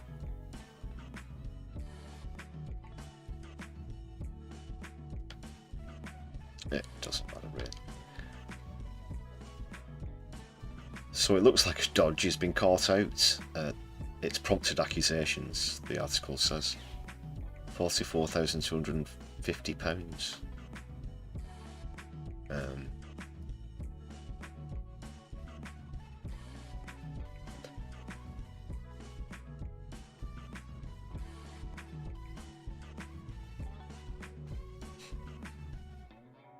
So the company Sharon was liquidated ages ago.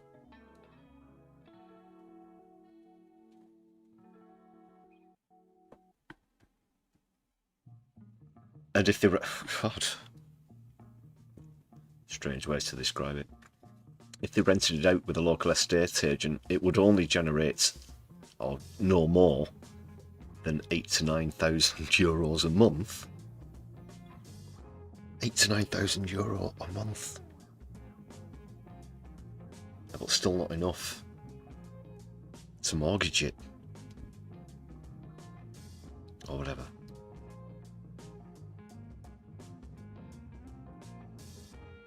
Their house itself is worth €350,000, so roughly a third. Don't know if you would finance a home for more than yours was worth.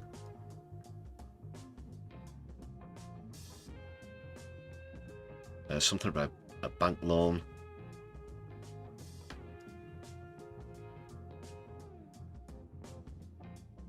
But the business failed. Had to turn to waitressing to make ends meet. How many waitresses do you know that live in at €900,000 houses? Probably not many. Now look at this. So yeah, it's all come back at him. He's full of it. He often points the finger. But he's either talking nonsense or he's a rank hypocrite. Depending on what it is that he's talking about.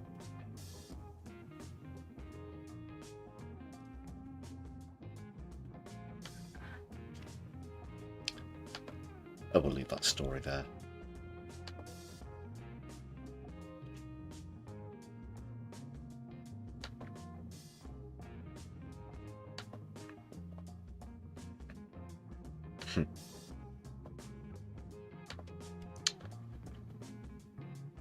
One of the classics there, classic memes.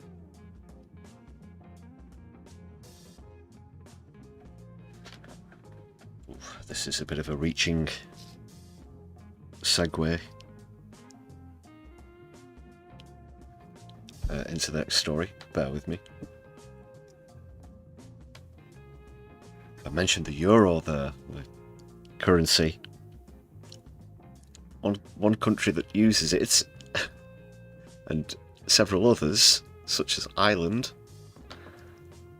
threatening to pull out of the Eurovision Song Contest if Israel participates. So let's see what's happening. That was a smooth segue. Smooth.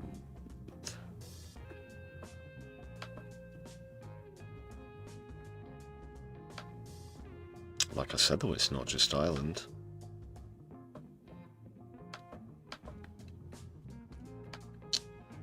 Well done to them though.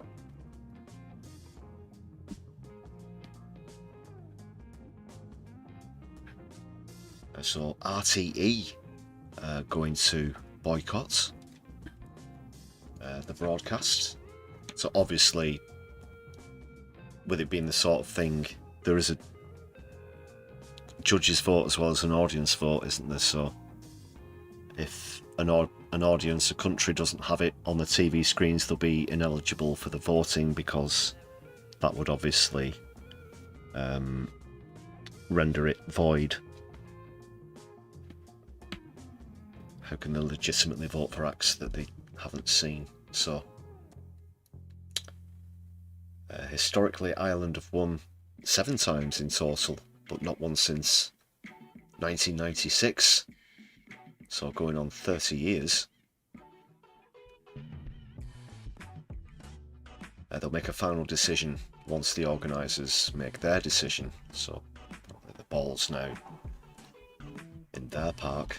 Slovenia will withdraw. Spain, Iceland, their respective broadcasters. More of this, please. Absolutely. We've got to get on board with it as well. I doubt we will.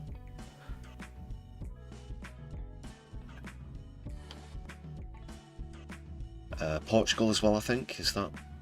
Pretty sure I saw that mentioned somewhere else. This article's mostly focusing on Ireland's broadcaster RTE.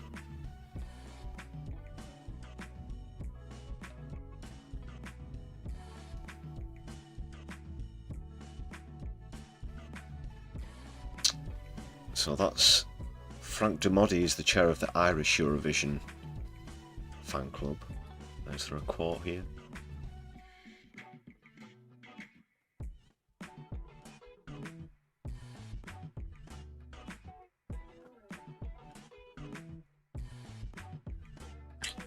So he's actually all for it.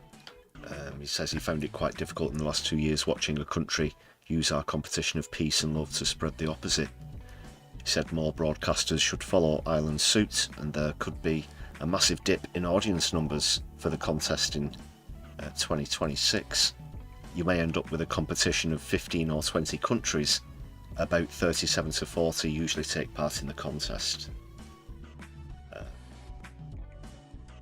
I remember being appalled when they were first included. I felt I'm not a fan of Eurovision, to be honest. I don't really follow it or go along with the hype about it, if I'm being perfectly frank. But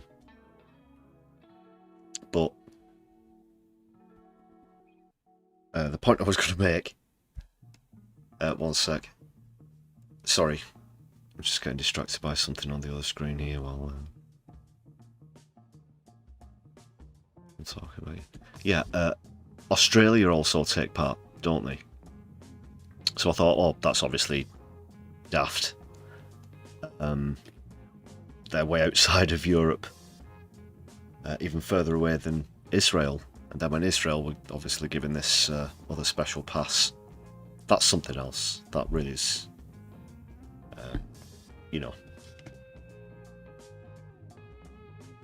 I would have thought, I don't know if there is another, like is an Asiavision. Could that be a thing? I guess there's so much diplomatic tension across the world. It's not always feasible. I don't know if you've ever watched Antarctica Vision. The song concert. It's not great. It's not great. No, but they need booting out.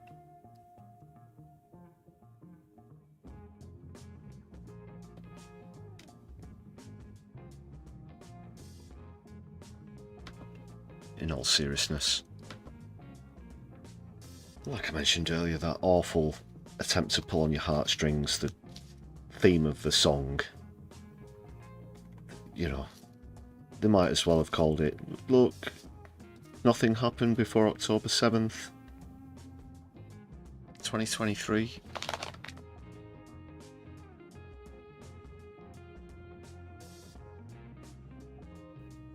Like, we're the victims, you know, vote for us.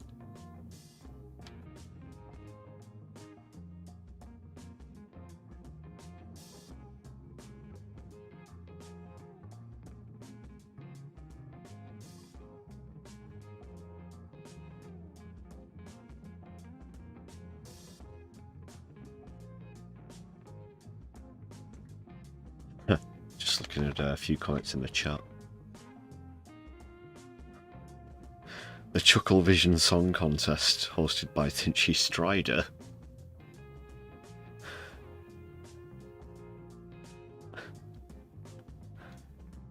Yeah, good point as well. They should be kicked out of the World Cup. Their team should not be allowed to participate in Champions League. They shouldn't be in the Olympics. So many other things.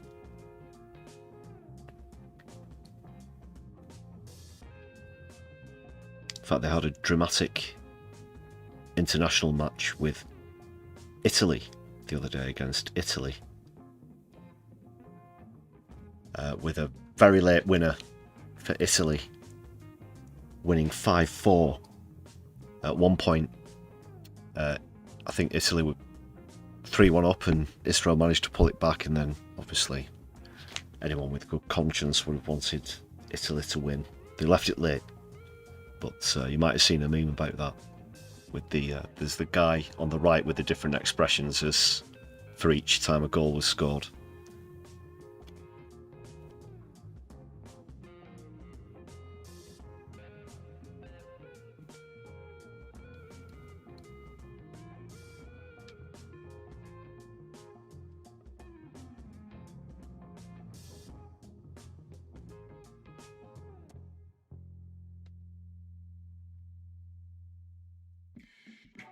I do just have one final story, but I know you're sticking around to the end of the stream because you're all good people. You want to boost the watch time hours here on this channel, as well as come for a raid and a redirect as we join another channel. But before we go, just a quick short announcement for anybody who hadn't noticed this today, if it passed you by with everything else that's going on. Of course, this channel, we're down at the last Defend Our Juries demonstration. Please have a look at the video if you've not seen it already. Excuse me. But the next demo has just been announced by Defend Our Juries. It's going to be on Saturday, October the 4th, the same time as the last two. So this will now be the third successive month that these have taken place. 1 PM. The last one broke the previous record, which was in the 500 area in terms of arrests and attendance. But over 1,500 people attended the last one, with nearly 900 arrests. I've seen some conflicting figures. Some around the 560, 570. 860, 870 area.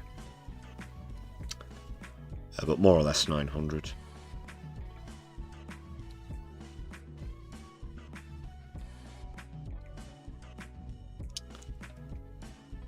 So this channel will be on the scene again with exclusive footage,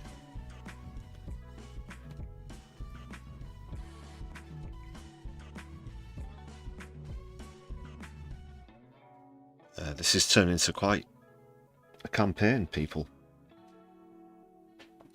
I know that some other regular viewers have been involved as well. Moshi on Toast was at the first Parliament Square demo, and then on the second occasion up in Edinburgh at the Scottish one, so more to come.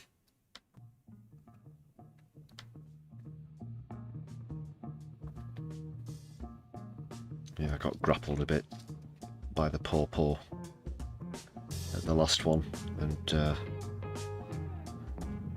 as they were barging the way past, one of them, air quotes, accidentally elbowed me a bit in the face from behind as they were rushing past at the side of me.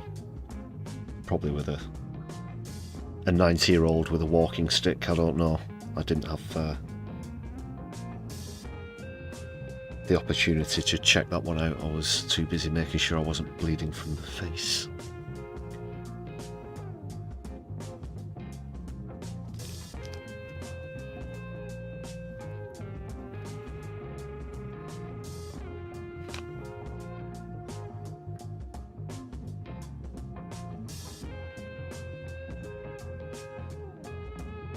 Thanks for all your comments on that last video from when we were down at Defend Our Juries protest. Of course, those protests are all about the prescription of PAL action, non-violence action group.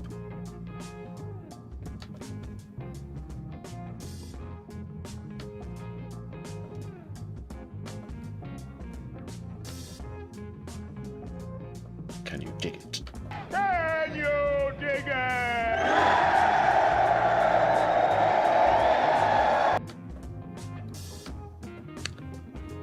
One thing I can dig is, oh, don't do this now. No, not at this point in the stream. Right, I'm going to try. This might work. Sorry, on my broadcast software the screen's gone blank while it goes grey, which sometimes means it's had a bit of a crash.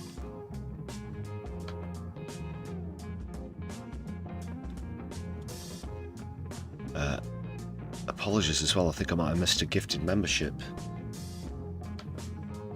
whilst I was waffling away at some point, so I'm just going to change the goal. I hope you can all still hear me.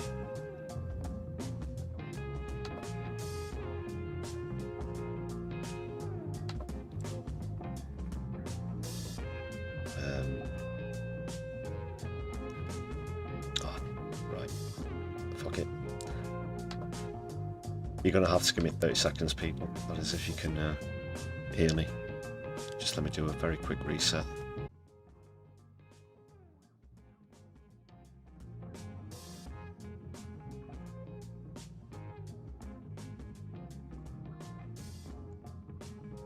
Looks like we're back. And it's time to say thanks to all the members. Sorry about the brief delay there. I'm glad that you could hear me okay, it's just the, the members vid wasn't for playing, and I do always like to show my appreciation.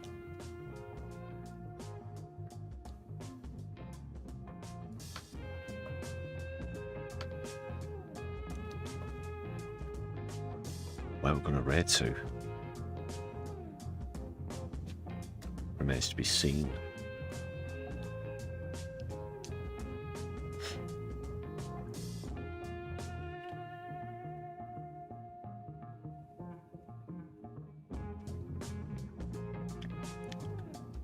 It's probably likely at this time it'll be somewhere in the States.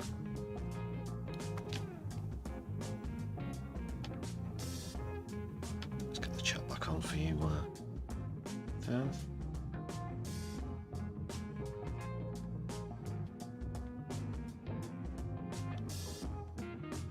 Right, who's around? No Justice is live, so we'll get over there.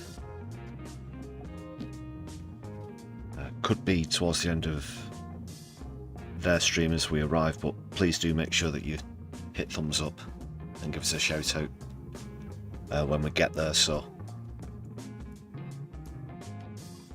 with that in mind, I will bid you all a good evening for anybody who's watching back later on. Yeah, I'll be back on Sunday with a Sunday live stream, so do join me for that. Take care, people. My Lefty, I'll be seeing you soon. Free Palestine and power to the people.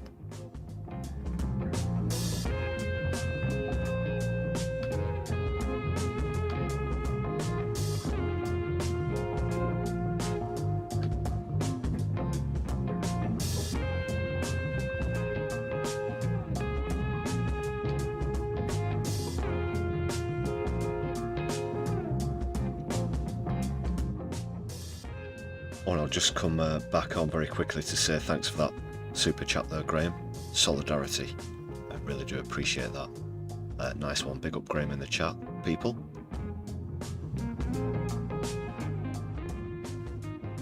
I'll do it quickly.